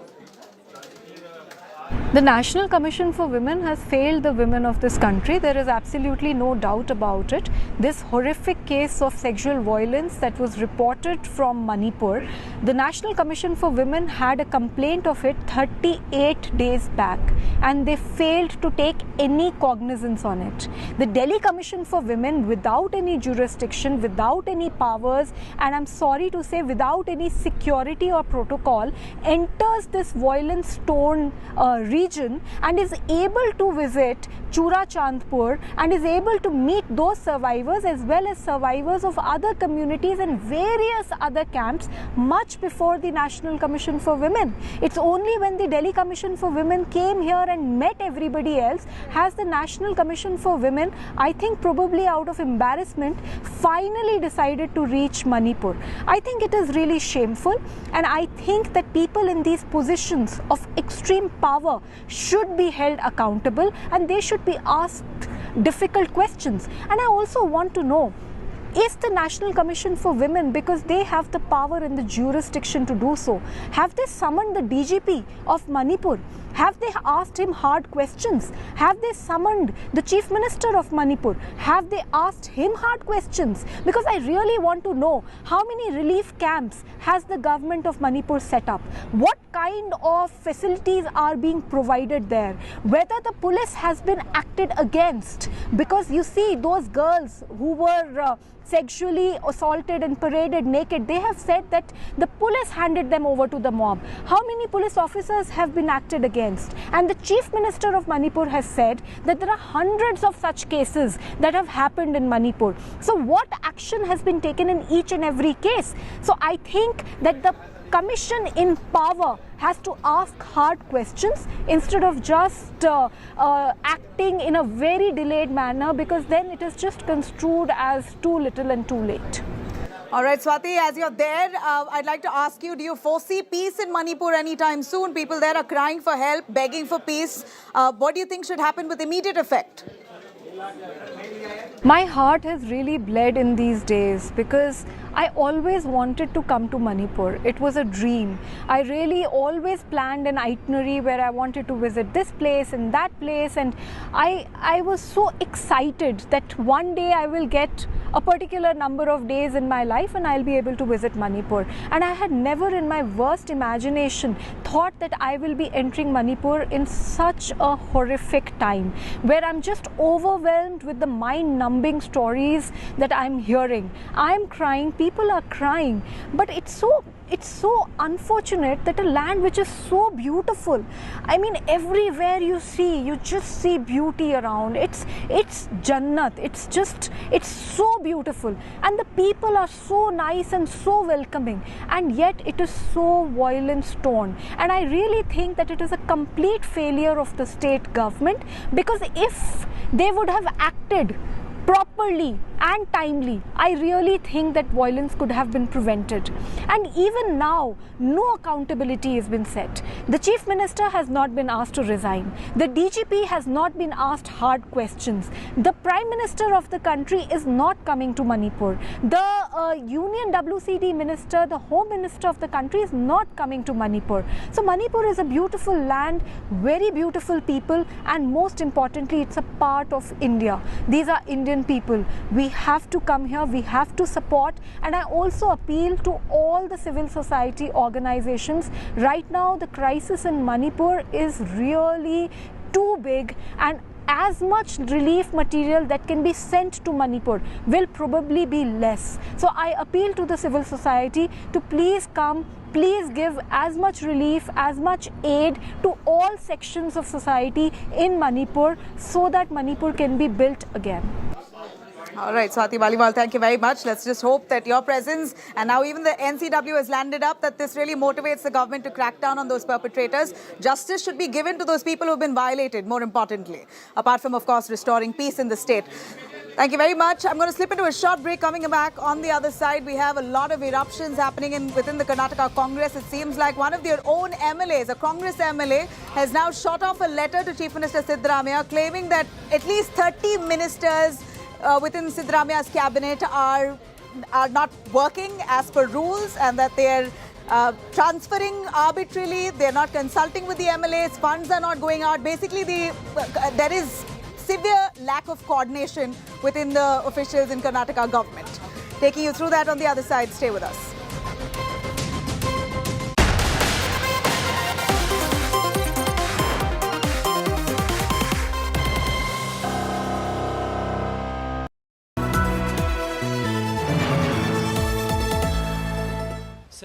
villages in Turbang areas were burned in the ethnic clashes, the violence and all. I see only the footprints, everything that burned to these ashes. They blame for everything that is happening here to the Kuki government. We are only defending ourselves. There is a literally line of this area towards the Kuki side where you have a huge number of bunkers. No one could ever imagine that in a state, in the same country, in the same district, we will ever see such situation which has become a battlefield. And I could say this is a war zone in Manipur. Grounded in journalism, on the ground reporting. Only on India Today TV.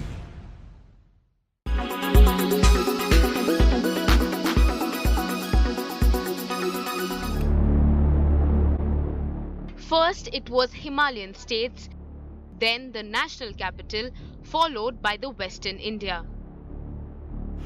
And now it is the southern states that are bearing the brunt of nature's fury, with Karnataka being the worst affected. Several rivers in the state, including the Kaveri, are in spate due to incessant rainfall. In Kodagu, the Bhagamandala temple, a pilgrimage site for Hindus, is marooned by the overflowing Kaveri. Bhagamangala temple is one of the most historic and ancient temples in Kodagu that attracts hundreds and thousands of tourists every year. And this is the situation, the road that actually leads to the Bhagamangala temple that is completely washed off by Kaveri river. Water level in Harangi Dam has risen significantly, prompting officials to open all gates. I'm standing at the Harangi Dam, which is located near Hudugur village, which is also next to Kushal Nagar. You know, the water level in this dam has significantly increased to the point that the dam is almost full. And as a result of this, the rate of outflow has also been sufficiently increased. It stands at about 8,000 cusecs. And as you can see the visual on your screens, all 4 crest gates have been opened up. The district administration is on its toes as fears of floods increase. The rains have been good till now. Landslides, no major landslides have taken place as of now. And not much of house damages also. They are partial in nature. And somewhere in the last 48 hours only, there are some places where the water has come up to the road level, and probably road is also not visible, but everything is under control till now. In Udupi, a man slipped and fell into Arishinagundi waterfalls. Other parts of Karnataka, including Chikamagaluru, Dakshina Kannada and Hubli too, are reeling under tremendous rainfall. In Dakshina Kannada, images of students passing through knee-level water to attend pre-university exams are going viral. The Met Department says coastal Karnataka is expected to receive heavy rainfall in the upcoming days. Schools in several districts including Uttara Kannada, Kodagu, Udupi and Dakshina Kannada are shut on Tuesday. As Karnataka faces nature's fury, Deputy Chief Minister D.K. Shivakumar visited BBMP War Room and took stock of the situation. Over the last 2 years, parts of IT city have faced extreme flooding and state government hopes to avoid a repeat. With Anagha Keshav, Bureau Report, India Today.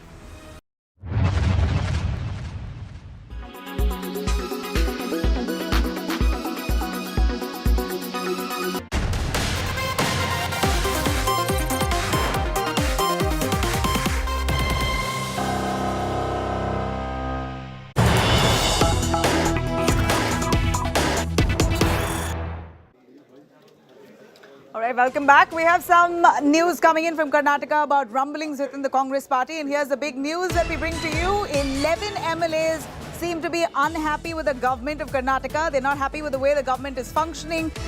Some of the MLAs have shot off a letter to Chief Minister Siddaramaiah. That's a letter that we've accessed, accusing cabinet ministers of high-handedness. Karnataka's cabinet ministers are being accused of arbitrarily acting on transfers without consulting with their MLAs, not giving funds to respective MLAs. Nearly 20 to 30 ministers, is what the letter says, are not responding to constituency works and calls by the MLAs. Now, this is what a letter that's now circulating says, that nearly 30 MLAs within, or 11 MLAs were upset with 30 cabinet ministers in the state of Karnataka. Congress legislative meeting has also been called in on the 27th of July and a few days from now. But let me cut across to Baswaraj, the Congress MLA who's expressed unhappiness with the way the government is functioning. Yes, definitely. Nearly about 30 senior legislators have written a letter to the Chief Minister to call a meeting of the Congress Legislature Party. There is nothing wrong in that. We have written that there are certain issues. We have elected recently, already 2 months is passed. We have to work hard for the people regarding that development issues and certain coordination. The coordination between the legislatures and MLAs. For that, we want to have a detailed discussion in the legislature party. Please call the meeting. We start.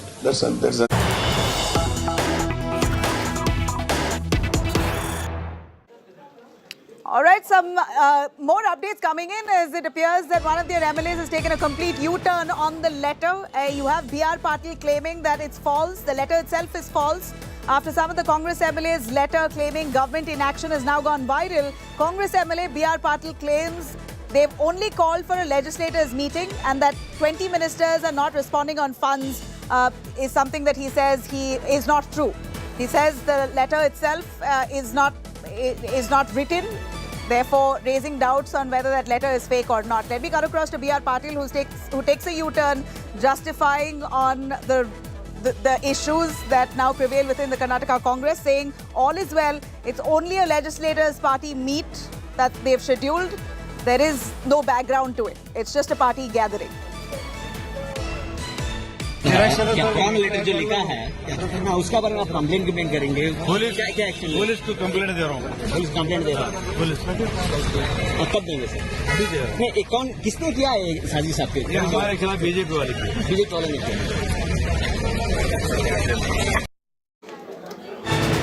I'm cutting to Nagarjun Dwarkanath, who is tracking all the developments in Karnataka. Nagarjun, what an embarrassment. One MLA says that we've written a letter to Chief Minister Siddaramaiah and we're unhappy with cabinet ministers. Another MLA comes out to say no letter like that. It's just a legislative party meeting. None of them are upset. What really is the fact on ground? What we have picked up from our sources is that, yes, there are some disappointment among the MLAs in terms of how the ministers are working, while the MLAs claim that funds are not being released. And if third party interference work gets done, a middleman, if he interferes, then work gets done. So their own party MLAs have told the Chief Minister all these issues have to be sorted out in the legislative party meet, and AICC President Mr. Mallikarjun Kharge will also be present in the meet is what we are told. So there is a platform for the MLAs to vent out their issues, problems, and point fingers at the ministers as to who they have issues with, and the Chief Minister can intervene and clarify. The U-turn by the Congress MLA, Mr. B.R. Patil, seems like the High Command and the party top brass here has told him to retract his statement, because just 3 hours back when we all spoke to him, he never retracted. But now around 6 saying that it's a fake letter and he has to he's asking the police to investigate. However, there's another senior Congress MLA, Mr. Basavaraj Rayareddy, who's gone on record to India Today to say that 30 MLAs have written to the Chief Minister asking for a CLP meet so that they can talk about such issues in the meet as well. All right, well, you have one MLA saying unhappy, the other saying all is well. Clearly not all of them on the same page at this point. The Congress has come with a thumping majority in the state of Karnataka, but is all smooth in terms of its functioning. Questions being raised about the legislative party meeting that's been organized, with Mallikarjun Kharge now, we believe, flying down all the way from Delhi to Bengaluru only to be part of this meet. And that certainly says a lot. Thank you, Nagarjun, for joining us.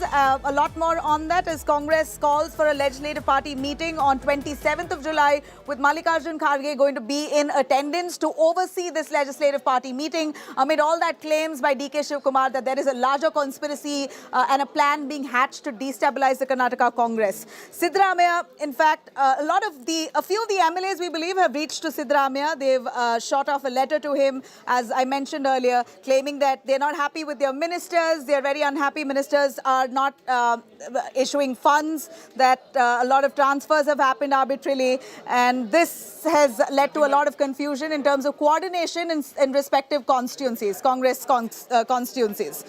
Also, at the same time, you have Deputy Chief Minister D.K. Shivkumar, who's alleged that there is Operation Singapore that's being carried out by BJP and the JDS. He claims, DK Shiv Kumar, that JDS, even though he hasn't really explicitly mentioned JDS here, but in a very coded message, DK Shiv Kumar said that he knows of some people who've flown all the way to Singapore only to hatch a plan against the Karnataka Congress government.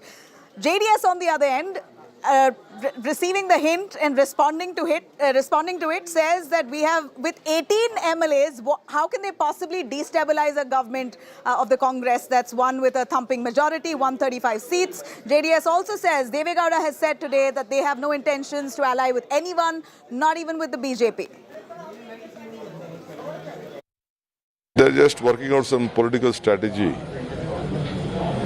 for their political benefit. Will that work, sir? Because you clearly said nothing will work. Nothing will work. It is not a pot, and if it's to anyone to break it. It is a strong, stable government. See, legislative party meeting now Kanda Vara.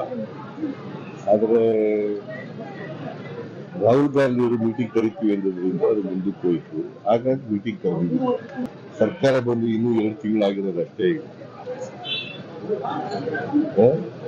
Legislative party meeting ಕರಿಬೇಕು, ಕರೆದಿದ್ದೀವಿ ಅಷ್ಟೇ. ಇವರೇನ್ ಮಾಡಿಲ್ಲ. Legislative party meeting ಕರೀರಿ ಅಂತ ಹೇಳಿದ್ದಾರೆ, ಕರೆದಿದ್ದೀವಿ ಅಷ್ಟೇ. All right, I'm going to cut across now to a short break. On the other side, taking you through the central government's decision on award wapsi. The government panel says that they're going to be taking an undertaking now from the nominees of awards that the centre issues, asking them to promise that they will not use awards as political tool. This award wapsi culture that's become rampant now, the government wants to put an end to it. Stay with us.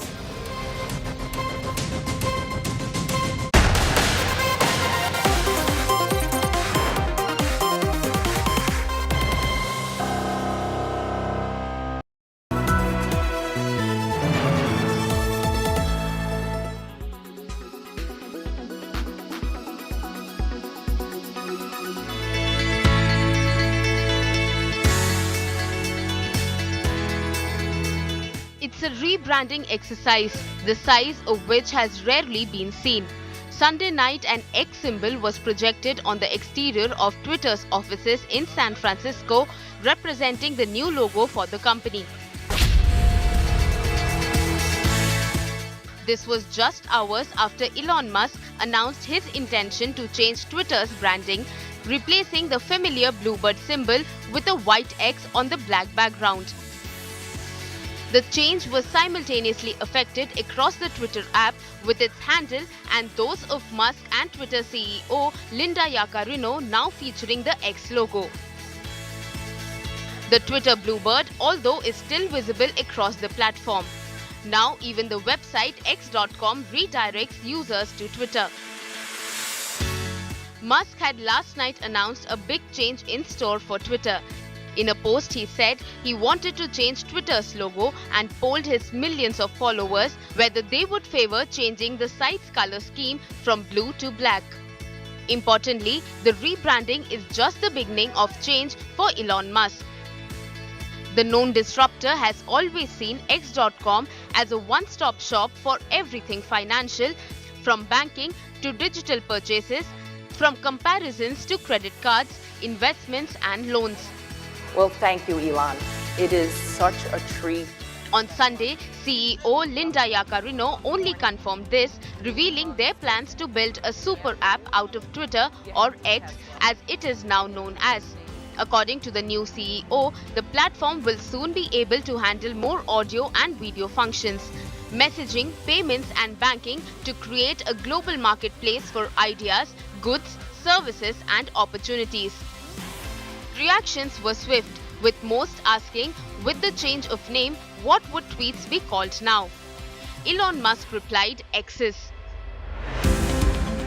Meanwhile, in a poll by Business Today TV, the name Twitter clearly emerged as the user favorite, with just 29% saying they preferred the new X. Interestingly, Musk had co-founded X.com as an online bank in 1999. It had later been transformed into one of the world's digital payment system, PayPal. Musk bought back the X.com website after leaving PayPal, only to unleash it on an unsuspecting captive blogging audience. Bureau Report, India Today.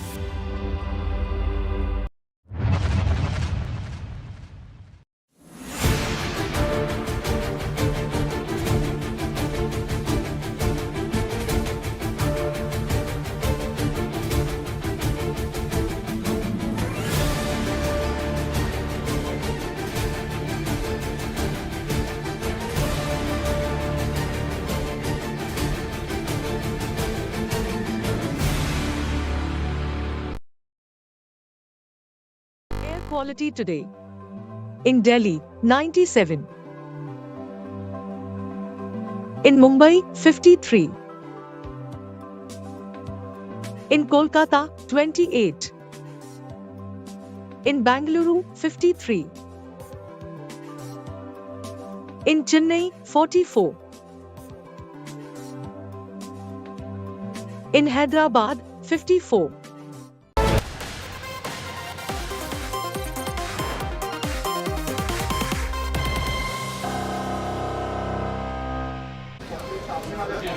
Welcome back. Big government counter to the award wapsi culture that's now rampant across the country when you have some people upset with the functionings or maybe with the government of today. They tend to return their awards, and this has become a constant affair. And in a bid to stop this, Parliamentary panel has now suggested taking an undertaking from shortlisted candidates for Academy Awards beforehand, only to ensure that the return of awards is not used as an instrument of political protest. And noting that awards are apolitical, therefore, the return is disgraceful to the country. Parliamentary Standing Committee now in its report has suggested that awards by various literary and cultural bodies like the Sahitya Academy may not be given without such undertaking. And in an event that the award is returned, the awardee shall never be nominated or considered for an award ever in the future.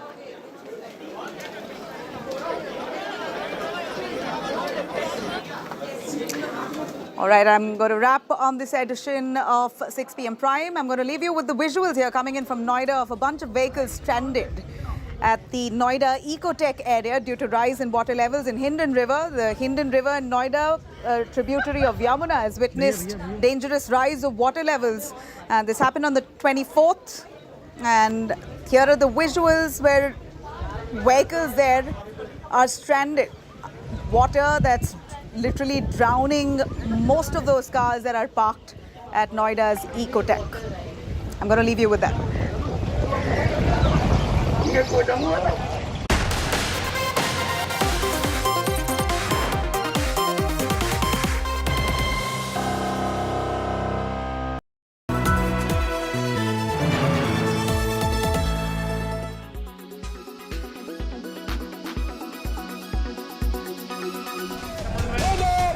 High drama in the Rajasthan Assembly. Rajendra Singh Gudha, a minister till Friday, now an outcast within the Congress, is physically removed from the Assembly on Monday by marshals. The MLA broke down outside the Assembly after he was forcibly evicted from the House. देखिए उसमें diary में कुछ भी नहीं था तो इन लोगों को सारे मंत्री मेरे ऊपर पड़ गए थे मुझे नीचे गिरा लिया गया था फिर मैं डायरी नहीं दे रहा था तो उन्होंने मुझे लाते गुस्से मार के डायरी में कुछ नहीं था तो क्यों निकाल रहे थे पूरी सरकार उस डायरी के ऊपर टूट के पड़ रही थी और वो तो दृश्य उन्होंने हटा दिए वो सारे के सारे जब वो गुंडागर्दी करने लगे हाउस के अंदर मेरे साथ जिस तरीके से डायरी छीनने के लिए मैं तो टेबल कर रहा था Earlier, when the assembly convened, Gudha approached Speaker C.P. Joshi, flashing a red diary, claiming it contained some incriminating proof against Chief Minister Ashok Gehlot. This sparked an uproar with BJP MLAs joining Gudha in the well. जब वो diary में कुछ भी नहीं था तो मुख्यमंत्री ने मुझे भेज के और वहाँ क्यों भेजा जब कुछ था ही नहीं तो और मुख्यमंत्री ने वो मेरी से डायरी मंगाई उसके बाद में आज सारे मंत्री उस डायरी पर इस तरीके से जैसे भूखे भेड़िए पड़ रहे हैं वैसे सारे मंत्री और विधायक मेरे ऊपर पड़ गए, कम से कम 30-40 कितने लोग थे, सारे मेरे ऊपर पड़ गए और मुझे जिस तरीके से दबा लिया उन्होंने। और वो डायरी क्यों छीन रहे थे, मैं डायरी को छोड़ना नहीं चाह रहा था। Claiming that he only wanted the government to take action against increasing rape cases in the state, Guda said he was being wrongly accused of siding with Gehlot's rivals. For the BJP, Guda's outburst has become ammunition to target the Gehlot government in the election year.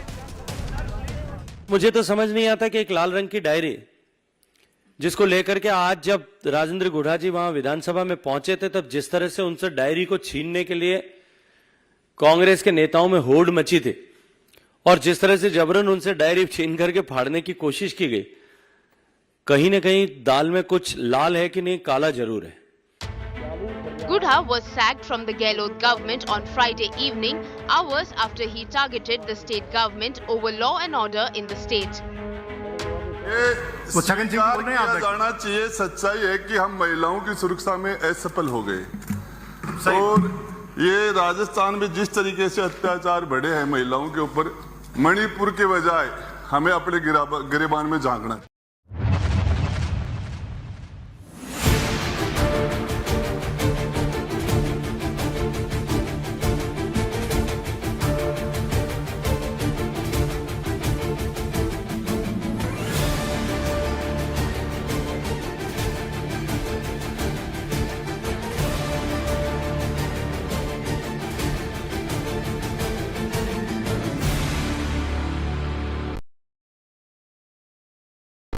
Forecast now.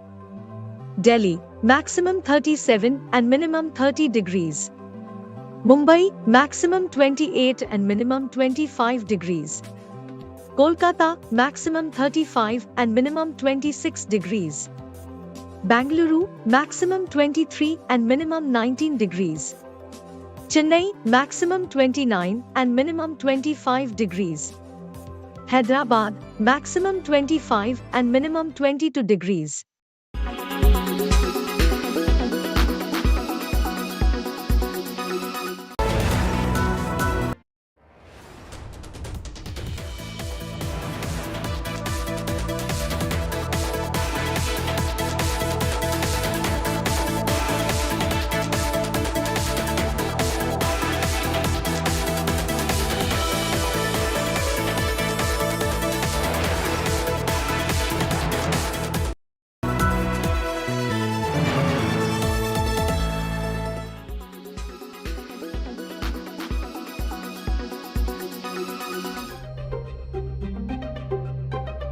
After Ozempic face, Ozempic butt, Ozempic body, we're now staring at Ozempic hair. Are you confused? You may have heard of dramatic weight loss thanks to Ozempic, Mounjaro and Wegovy that has got the world in a bit of a tizzy. It can cause vomiting, it can cause diarrhea, it can cause a whole sort of range of gastrointestinal. So those are the worst side effects. Another side effect which is less talked about is the fact that because these molecules cause weight loss, which is predominantly fat, but they also cause some muscle loss. So some people get shrunk, they feel shrunk, they're shrinking and their muscle mass is going down. That's very disturbing for people. And some people would want to discontinue the medicine only for that reason. Thanks to the rapid weight loss, the skin starts sagging, one starts looking older, and even the butt gets deflated. Quite an ouch moment. Now some people are reporting shedding hair with the pounds. Does not sound pretty at all. An American TikToker who lost 60 pounds while on Ozempic claims her hairline has receded so much that she now has to cover it with makeup. While hair loss has not been officially listed as a direct side effect, one must understand all support forums are exploding with this concern, as with sudden weight loss, the body tends to take away essential nutrients from the scalp. Add nutritional deficiency to the mix thanks to the rapid weight loss and you have a recipe for disaster, and that is called Ozempic hair. But fret not, there are some easy fixes. You can fix Ozempic hair, and that's the fabulous news.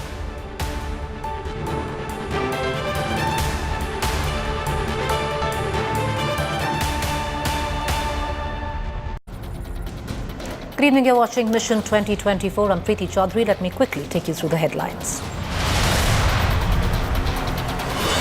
Union Home Minister Amit.I.A. speaks on Manipur in Parliament, says government is ready to discuss and there is nothing to hide. Writes to Lok Sabha and Rajya Sabha leaders of opposition and appeals for cooperation. मैंने आज दोनों सदन के विपक्ष के नेता को पत्र लिखा है कि कितनी भी लंबी चर्चा के लिए मैं तैयार हूं। सरकार को कोई डर नहीं है। चर्चा जिसको करनी है मणिपुर पर, वो चर्चा करने आए। Prime Minister tears into India alliance, says Indian Mujahideen also misused India. Congress hits back, says debate on Manipur instead.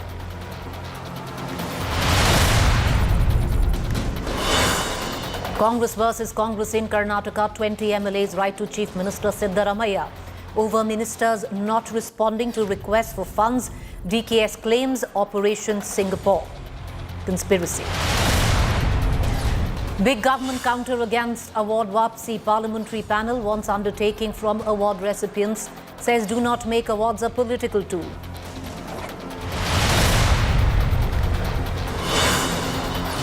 NSA Ajit Doval holds key meet with newly appointed China Foreign Minister. Doval tells China to build strategic trust and says India is ready to work on border route.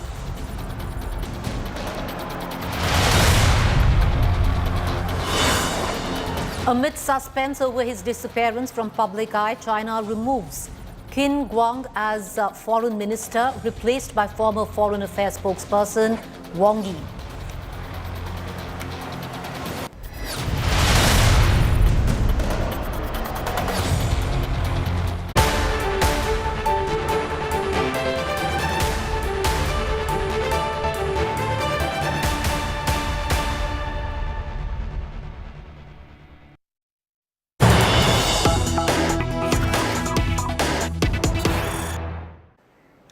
All right, the latest news break coming in. The Home Minister has spoken up on the Manipur crisis in Parliament. Amit.I.A. has said the government is not afraid of discussion. We have nothing to hide. People are watching you is when he speaks of the opposition. Shah has also written to Kharge and Adiranjan saying government ready for debate. Amit.I.A. appealing to opposition to cooperate in Parliament.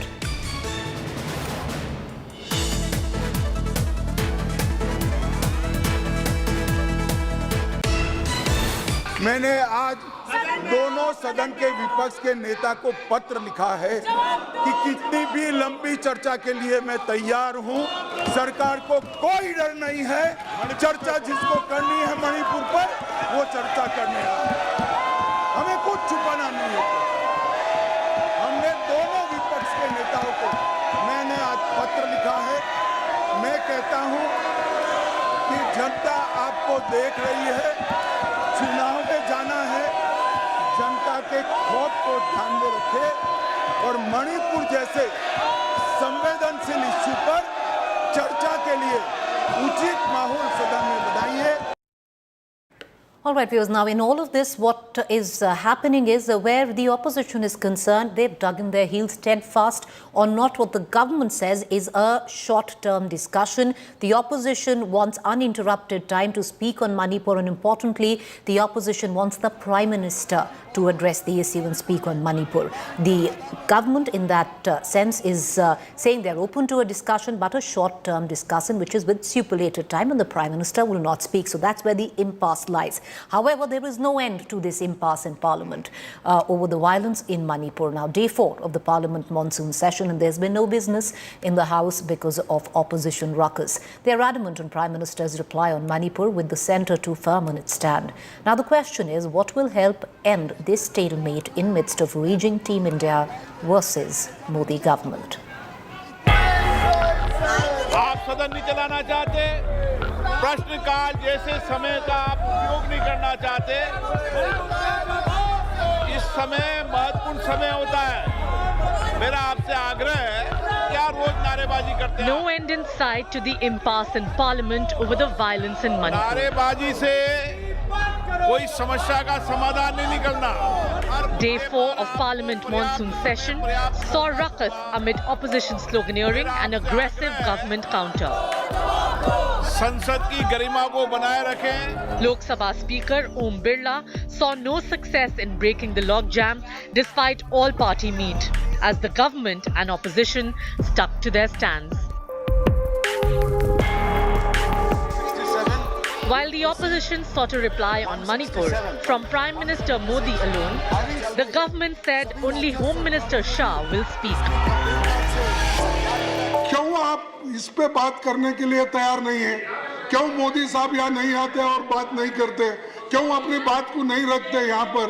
क्यों हमको समझाते नहीं है? नहीं, वहाँ जो घटना घटी उसको बोलना चाहिए। बाहर तो बोलते हैं ईस्ट इंडिया कंपनी के बारे में, अरे मणिपुर के बारे में बात करो ना। मैं आपको याद दिलाना चाहता हूँ कि जब मणिपुर के इशू पे गृह मंत्री जी ने बैठक बुलाई, ऑल पार्टी मीटिंग, तब भी उन्होंने कहा मणिपुर पे चर्चा करा। प्रधानमंत्री जी वाला विषय उस समय नहीं था। The government said it was ready to start a discussion on Manipur and crimes against women in states like Bengal and Rajasthan. किसी भी बहन, किसी भी बेटी, किसी भी महिला, किसी भी बच्ची के ऊपर किसी भी प्रकार का दुर्व्यवहार होता है तो मैं समझता हूँ ये बहुत ही दुर्भाग्यपूर्ण स्थिति है। हमारी बहनें महिलाओं के ऊपर जो प्रताड़ना, जो उनके साथ दुर्व्यवहार राजस्थान में हो रहा है, जो छत्तीसगढ़ में हो रहा है, जो उनके साथ दुर्व्यवहार तेलंगाना में और पश्चिम बंगाल में हो रहा है, वो भी उतना ही दुर्भाग्य। There are 51 motions. Centre's efforts to end the stalemate in Parliament is yet to make headway. In your opening remarks, you ruled, and if I may say with respect rightly, that 267 will take precedence over any other rule. No, I didn't say that. I said I am beholden to Mr. Derek O'Brien for having pointed this out yesterday. And rightly you said, rightly. And it had a rational impact because under Rule 267, you can seek suspension of 176 also. Yeah. So preceding 176. Yeah, you said rightly. And I said we all learn. So I give him the credit. You said rightly. You said rightly. Rightly 267 will precede 167, 176. Having said that, today there are 51 motions under Rule 267. How can you rule that out and start a discussion under 176? Both opposition and BJP held meetings to chalk out their strategies, but both the sides are firm on their stands. Despite the pandemonium, the houses saw passing of several bills with virtually zero debate. With Mosmi Singh in Delhi, Bureau Report, India Today. सदन की कार्रवाई आज 2 बजे तक के लिए स्थगित की जाती है।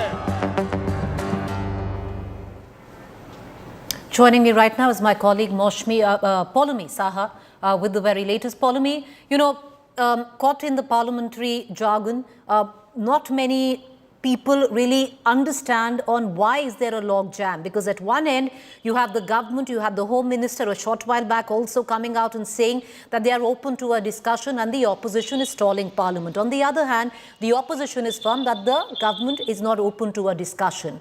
Can you give us both sides and simplify it for our audience?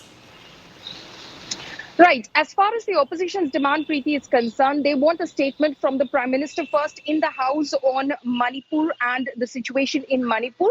And then, of course, a discussion under Rule 267, which is basically suspension of all business. This is a matter of exigency of emergency. Immediately suspend all business and have a discussion. What the government is proposing, at least in the Rajya Sabha, is a discussion, a short duration discussion under Rule 176.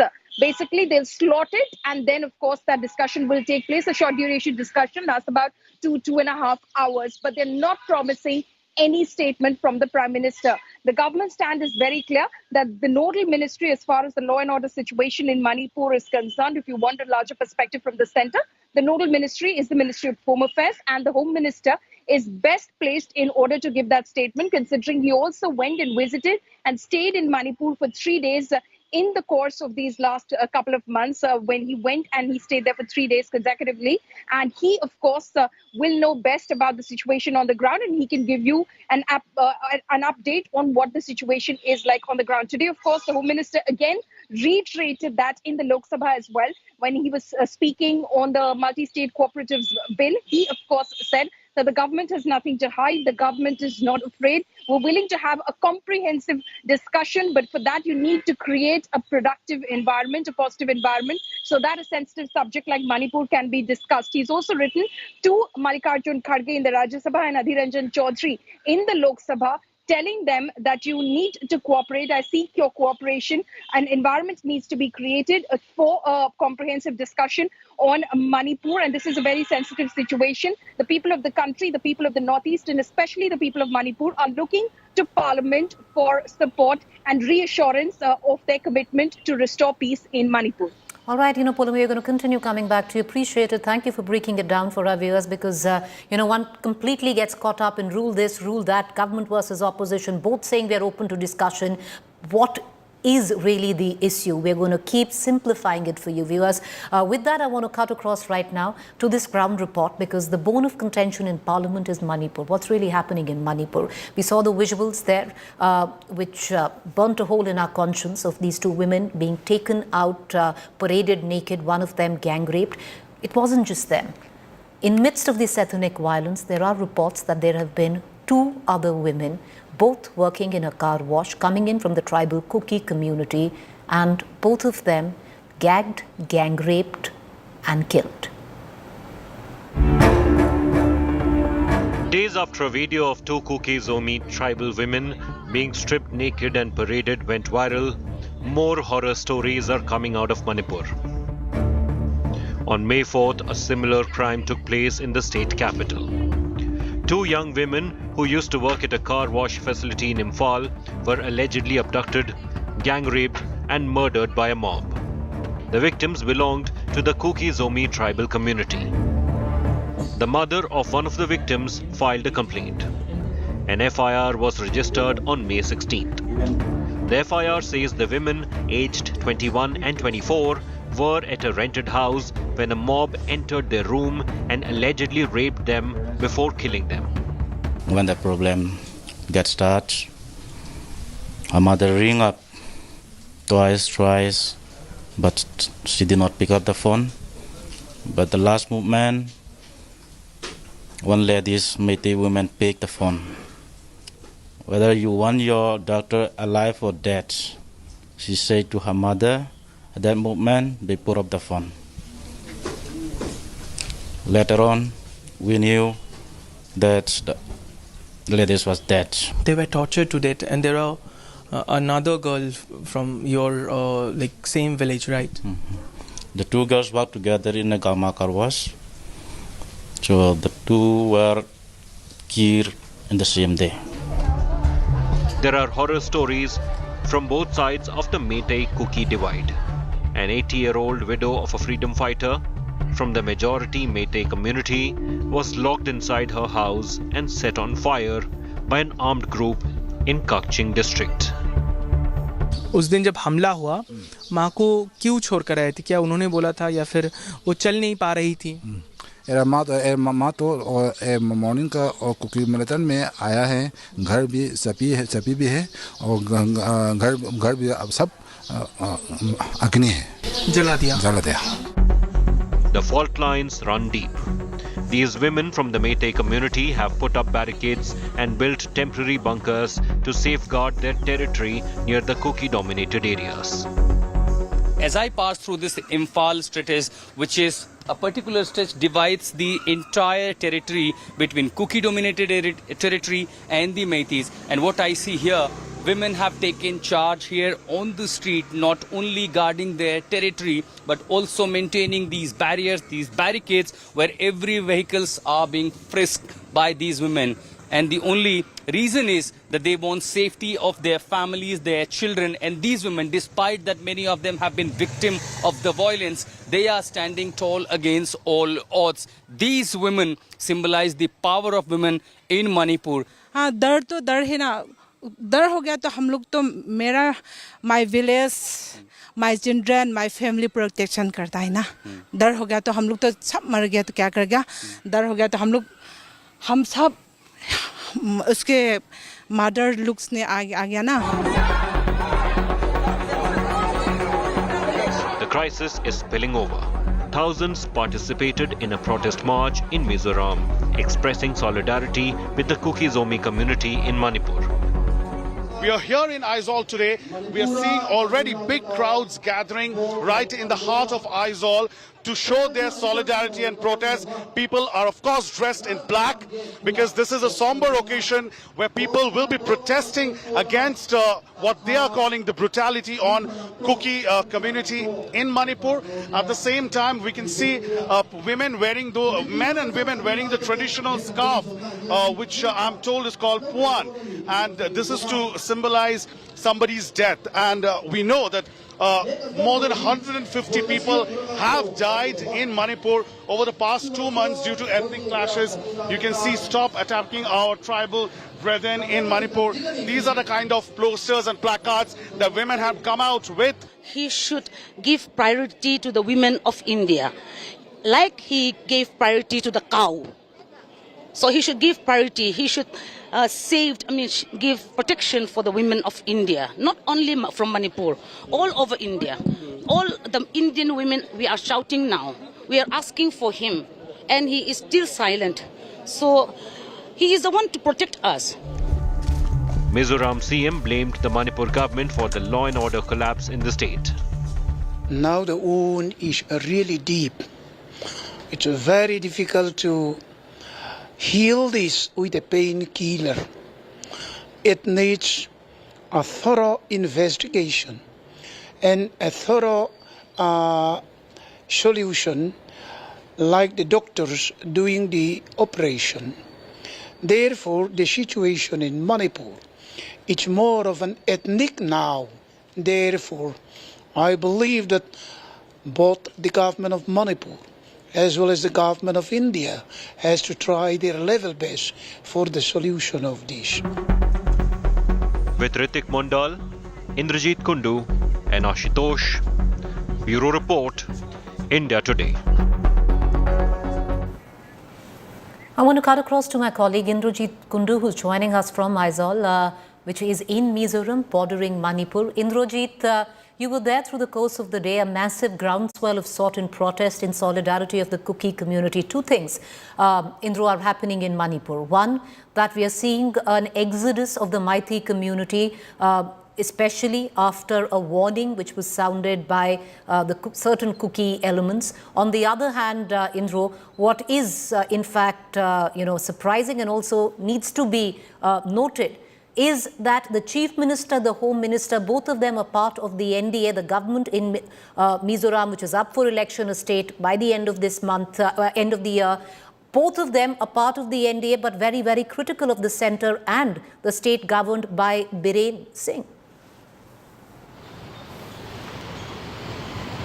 Well, that's right, Preeti. You heard the Chief Minister, Mr. Zoramthanga, clearly stating that no painkiller is going to, heal the pain in Manipur, and it requires operation, clearly suggesting that it requires some sort of a political solution. And thousands of people who came out on the streets of Aizawl today, they had posters and placards in their hands saying separate administration is the only solution. It's the same narrative that we've seen on the other side of the border in Churachandpur, in Kuki-dominated Churachandpur, where the tribals were saying that there is no way that we can live in Manipur with the administration which is predominantly Meitei. As far as Aizawl is concerned, as you say, there was a minuscule Meitei population which used to stay here, especially students, people who used to work.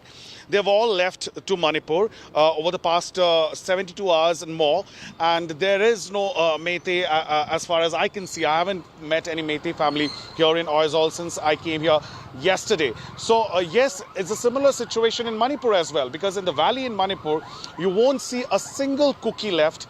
In the hill districts, which is the Meitei-dominated Churachandpur district, or for that matter, Kampokpi district, you won't find a single Meitei in those areas. They've all moved to the valley. So in a sense, there is a clear ethnic demographic divide. A lot of them have also crossed over to Mizoram in the bordering areas, and they have taken shelter in the temporary relief shelters that have propped up suddenly, and the Mizoram government, of course, providing them assistance at this point in time. So clearly, this is a problem that would require a direct political intervention by the central government. It's not just a law and order issue, it's much, much beyond a law and order issue now. All right, Indro, you're right there. And will it spread to other states in the northeast? That remains to be seen. Appreciate you joining us. Indrajit Kundu reporting from Aizawl, Mizoram, bordering Manipur there. Meanwhile, where Manipur is concerned, in midst of the ongoing situation, a ray of hope as the violence and all its attendant problems take a back seat when new mothers see a smile on their newborn babies' faces. Hope in the midst of gloom. This relief center in Imphal, Manipur has become a godsend for women and children hit by the ethnic violence. The camp has seen 32 childbirths in the last 60 days. From 21st May to 21st July, 32 children were born in the relief camp of Imphal, the youth hostel, which is operated by the BJP workers here. These women somehow managed to escape from the conflict area, which are Churachandpur, Bishnupur, Torbang, and all these places. It took more than 15-20 days for all of them to at least gather the information about the old pregnant woman. Now all you see, these innocent faces, there is a sense of fear, apprehensions, concern for the future of their children, as they have seen their houses burn, family members killed, and somehow they escaped while they were pregnant, not just saved their lives, but also their child. When they came here, they were traumatized because of this conflict situation that happened in this Manipur. And then they were like, they have no hope because already their houses burned and their house has been, cracked down. Because of that situation, they have been like, we don't have any hopes. How can we survive in this future? The children who escaped the clashes with their families are adapting to the new realities of life. ये क्या है ये क्या है? आप खेलते हो इससे? और ये क्या है? क्या लिखा है इसके ऊपर? पेपर. अच्छा, इस पे काउंटिंग लिखा है. 2 1s are 2, 2 2s are 4. पढ़ो, पढ़ के दिखाओ. 2 3s are 4, 2 3s are 6, 2 4s are 8, 2 5s are 10, 2 6s are 2, 8, 2 7s are 14, 2 8s are 16, 2 9s are 18, 2 10s are 20. Who's this? Is this you? Is this you? No? You? Is this you? Who's this? Who's it? The images of violence still haunt these victims. Many recount their harrowing experiences on India Today's cameras. यहाँ में तो बहुत ख्याल रखता है, doctor भी रखता है, मेडिसिन सब कुछ यहाँ में फ्री में देता है और खाना वगैरह सब वो लोग ने देता है. For these women, going back to their villages is a no-go for now. This camp remains their only shelter and hope. With Ashutosh Mishra in Imphal, Bureau Report, India Today. With that, I'm going to go into a quick break. To stay with us on the other side is our fact check segment.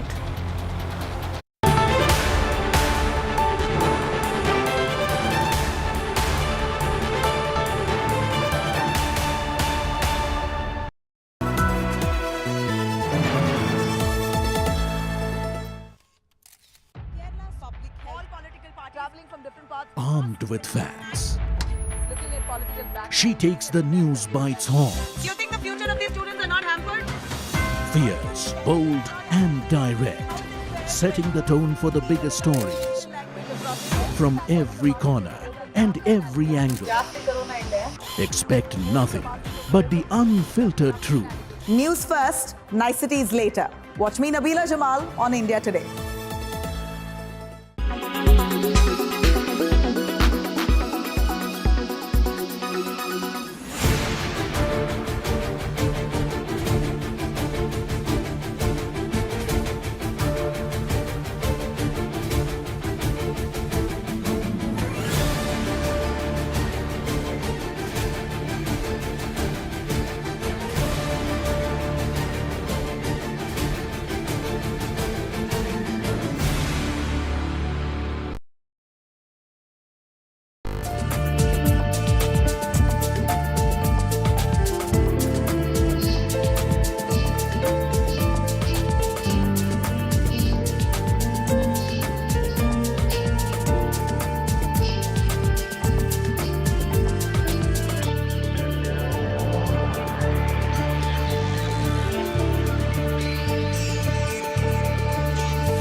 Make your media plan smarter with India Today Live TV on your connected devices. Amplify your brand with 100 million smart internet viewers. To advertise, mail us at sales@aajtak.com.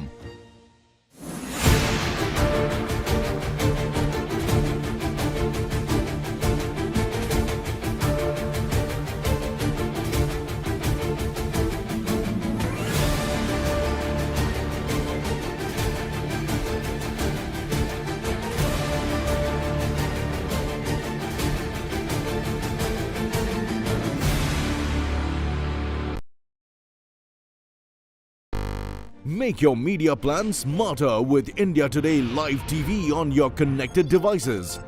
Amplify your brand with 100 million smart internet viewers. To advertise, mail us at sales@aajtak.com.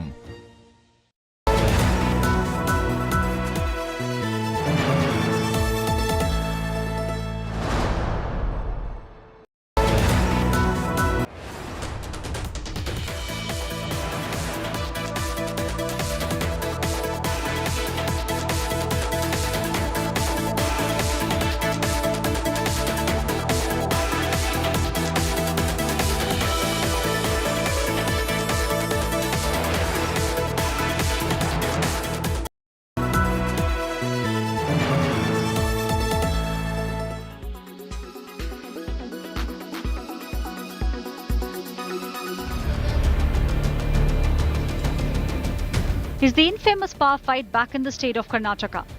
Months after Chief Minister Siddaramaiah and his deputy D.K. Shiv Kumar buried the hatchet and agreed to the power-sharing formula, comes a big shocker. Congress veteran and MLC B.K. Hari Prasad on Saturday slammed Chief Minister Siddaramaiah for not giving him the funds to build the Koti Chinnaya theme park in Karkala, a coastal town in Udupi district. B.K. Hari Prasad calls himself the kingmaker, who knows how to make and break chief ministers. He credits himself for the elevation of Chhattisgarh Chief Minister Bhupesh Baghel. Udupi ಜಿಲ್ಲೆ ಕಾರ್ಕಳದಲ್ಲಿ ಕೋಟಿ Chennai theme ಪಾರ್ಕ್ಗೆ 5 ಕೋಟಿ ರೂಪಾಯಿ ಕೊಡಿ ಅಂತೀವಿ. ಕೊಡ್ತೀನಿ ಅಂತ ಹೇಳಿದ್ರು, ಆಮೇಲೆ ನೋಡಿದ್ರೆ ಅದು ಶೂನ್ಯ, ಬರಲಿಲ್ಲ. ರಾಜಕೀಯವಾಗಿ ಬಿಡಿ, ಅವ್ರು ನನಗೇನು ಸಹಾಯ ಮಾಡ್ಲಿಕ್ಕೆ ಆಗೋದಿಲ್ಲ. ರಾಜಕೀಯವಾಗಿ ಬೇಕಾದ್ರೆ ನಾನೇ ಉಲ್ಟಾ ಸಹಾಯ ಮಾಡ್ಬೋದು. ಆಗ ಹಿಂದುಳಿದವರಿಗೆ ಸೇರಿರ್ತಕ್ಕಂಥ ಭೂಪೇಶ್ ಬಘೇಲ್ ಅಂತ ಹೇಳಿ ಅವ್ರನ್ನ ಆಯ್ಕೆ ಮಾಡಿ ಸುಮಾರು 6 ವರ್ಷಗಳ ಕಾಲ ಸತತವಾಗಿ ಛತ್ತೀಸ್ಗಢಲ್ಲಿ ಅವ್ರನ್ನ ಮುಖ್ಯಮಂತ್ರಿ ಮಾಡಿ ಬಂದಿದ್ದೀನಿ. ಅಂದ್ರೆ ಮುಖ್ಯಮಂತ್ರಿ ಮಾಡೋದು ಇಳಿಸೋದು ನನಗೆ ಬಹಳ ಚೆನ್ನಾಗಿ ಗೊತ್ತಿದೆ. कभी DK Shiv Kumar बनाम Siddaramaiah. The Bharatiya Janata Party was quick to seize the opportunity to target the Congress party, claiming the role of DK Shiv Kumar behind Hari Prasad's outbursts. कभी हरि प्रसाद जी बनाम सिद्धरामैया, ये इनको जोड़ ले. पायलट गहलोत, गुडा और गहलोत, इन लोगों को छोड़ दे. छत्तीसगढ़ में जोड़ ले, हिमाचल में जोड़ दे. अपनी पार्टी को, अपने परिवार को नहीं जोड़ पाते हैं और पूरे देश को जोड़ने की बात करते हैं. B.K. Hari Prasad is a very powerful man, and whatever he has said is the claim what we have been saying. Karnataka Congress Party is split house and with the 3 gates, and definitely there will be a change of guard. Hari Prasad, an OBC face, is a former Congress General Secretary. He's said to be sulking for not being included in the Siddaramaiah cabinet. Siddaramaiah's ministers hit back at Hari Prasad, slamming him for his claim of installing Chief Minister Siddaramaiah. Hari Prasad ಅವರು ಯಾವ intentionally ಮಾತಾಡೋರೋ ಗೊತ್ತಿಲ್ಲ. ಒಂದು ಇಳಿಸೋದು ಕಳಿಸೋದು ಶಾಸಕರ ಕೈಯಾಗಿ, ಶಾಸಕಾಂಗ ಪಕ್ಷ ಅವರೊಬ್ಬರ ಕೈಯಾಗಿದೆ.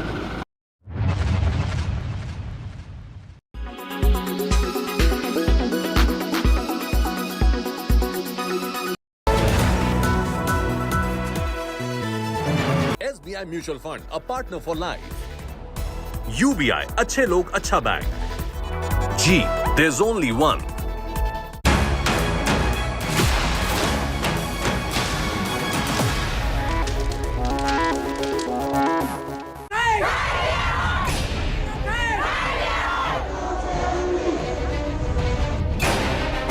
Manipur simmers, Mizoram on the boil.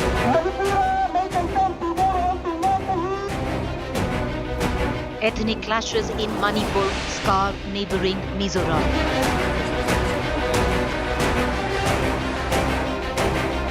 Meitei community exodus from the state.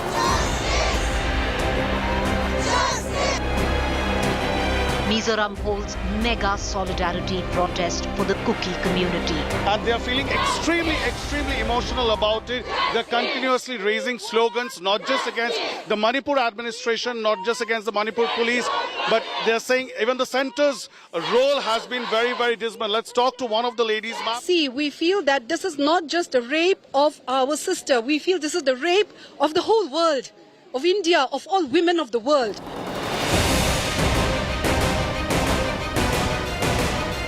Groundswell of black bands, banners in protest. Mizoram Chief Minister joins the protest. Makes clear part of N.D.A. but against N.D.A. policies. In the present situation, which the government of Manipur and the government of India has done is not enough. We know that. Therefore, they have to do it more.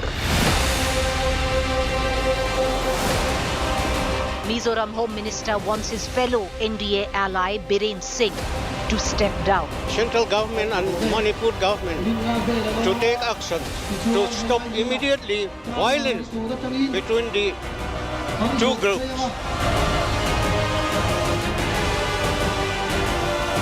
Mizoram set for elections this year, singed with the Manipur fire. Other northeast states getting pulled into the Kuki versus Meitei's crisis. Drop focus to the point this evening. So the question we raise into the point this evening is, are other northeastern states getting pulled into this ethnic clash between the Kukis and the Meiteis? The latest right now is the neighboring state of Mizoram. Going into elections by year end, and what we saw today in Mizoram was a groundswell of sorts, a sea of solidarity coming in for the Kuki community. But on the sidelines of it, we've also seen an exodus of the Meitei community from Mizoram. I want to cut across to our guest this evening. Joining me is Piu Lalboi Nyasal, General Secretary, All Manipur Tribal Union. Will be joined by our other guests in just about a short while. But Mr. Piu Lalboi, I'll ask you a question, sir. At one end, yes, there's a groundswell of sorts, especially in the neighboring Mizoram today, where thousands came out, including the Chief Minister, the Home Minister going to the extent of asking for the resignation of the incumbent Chief Minister of Manipur, Mr. Biren Singh. But the question I ask you, Mr. Lalboi, is also, on the sidelines of it all, there's a huge exodus of the Meitei community from Mizoram. An eye for an eye somewhere down the line, Mr. Piu Lalboi? Yes. Thank you for the privilege given to me, ma'am. It is not an eye for an eye, I have to say, because if it is an eye for an eye, with the tribal, the Kuki-Jou community never touch any mandir or any churches that belongs to the Meitei, or we never kill anyone among the Meitei communities. Whereas we give protection, we give a free hand to be transported properly. The thing that has been done or happened in Aizol is a humanitarian ground. When the two women are being paraded naked, when the whole world roll and mourn about this one, it is a mayhem, chaos, and it is a great tribulation. It is the most horrific incidents that happened in my life too. Nobody accepts this kind of inhuman atrocities toward the Kuki-Jou tribal group. So in solidarity of supporting that inhuman act of a one man paraded naked, touching their private part, beating and raping by the mob in the street in the daylight, nobody accept. Even peoples around the whole world criticize and condemn about this incident. That is why they are taking part as a humanitarian ground. At the same time, what I would like to draw this thing is that the point is that till that why the Prime Minister, the President, the Home Minister is keeping mum, why they're silent? Where is their law? Where is their constitution? When they say that Beti Parao, Beti Bachao, what is their Beti Parao, Beti Bachao? What is where there is no empower of women, where there is no protection of women? It is not a shame to Manipur women. It is a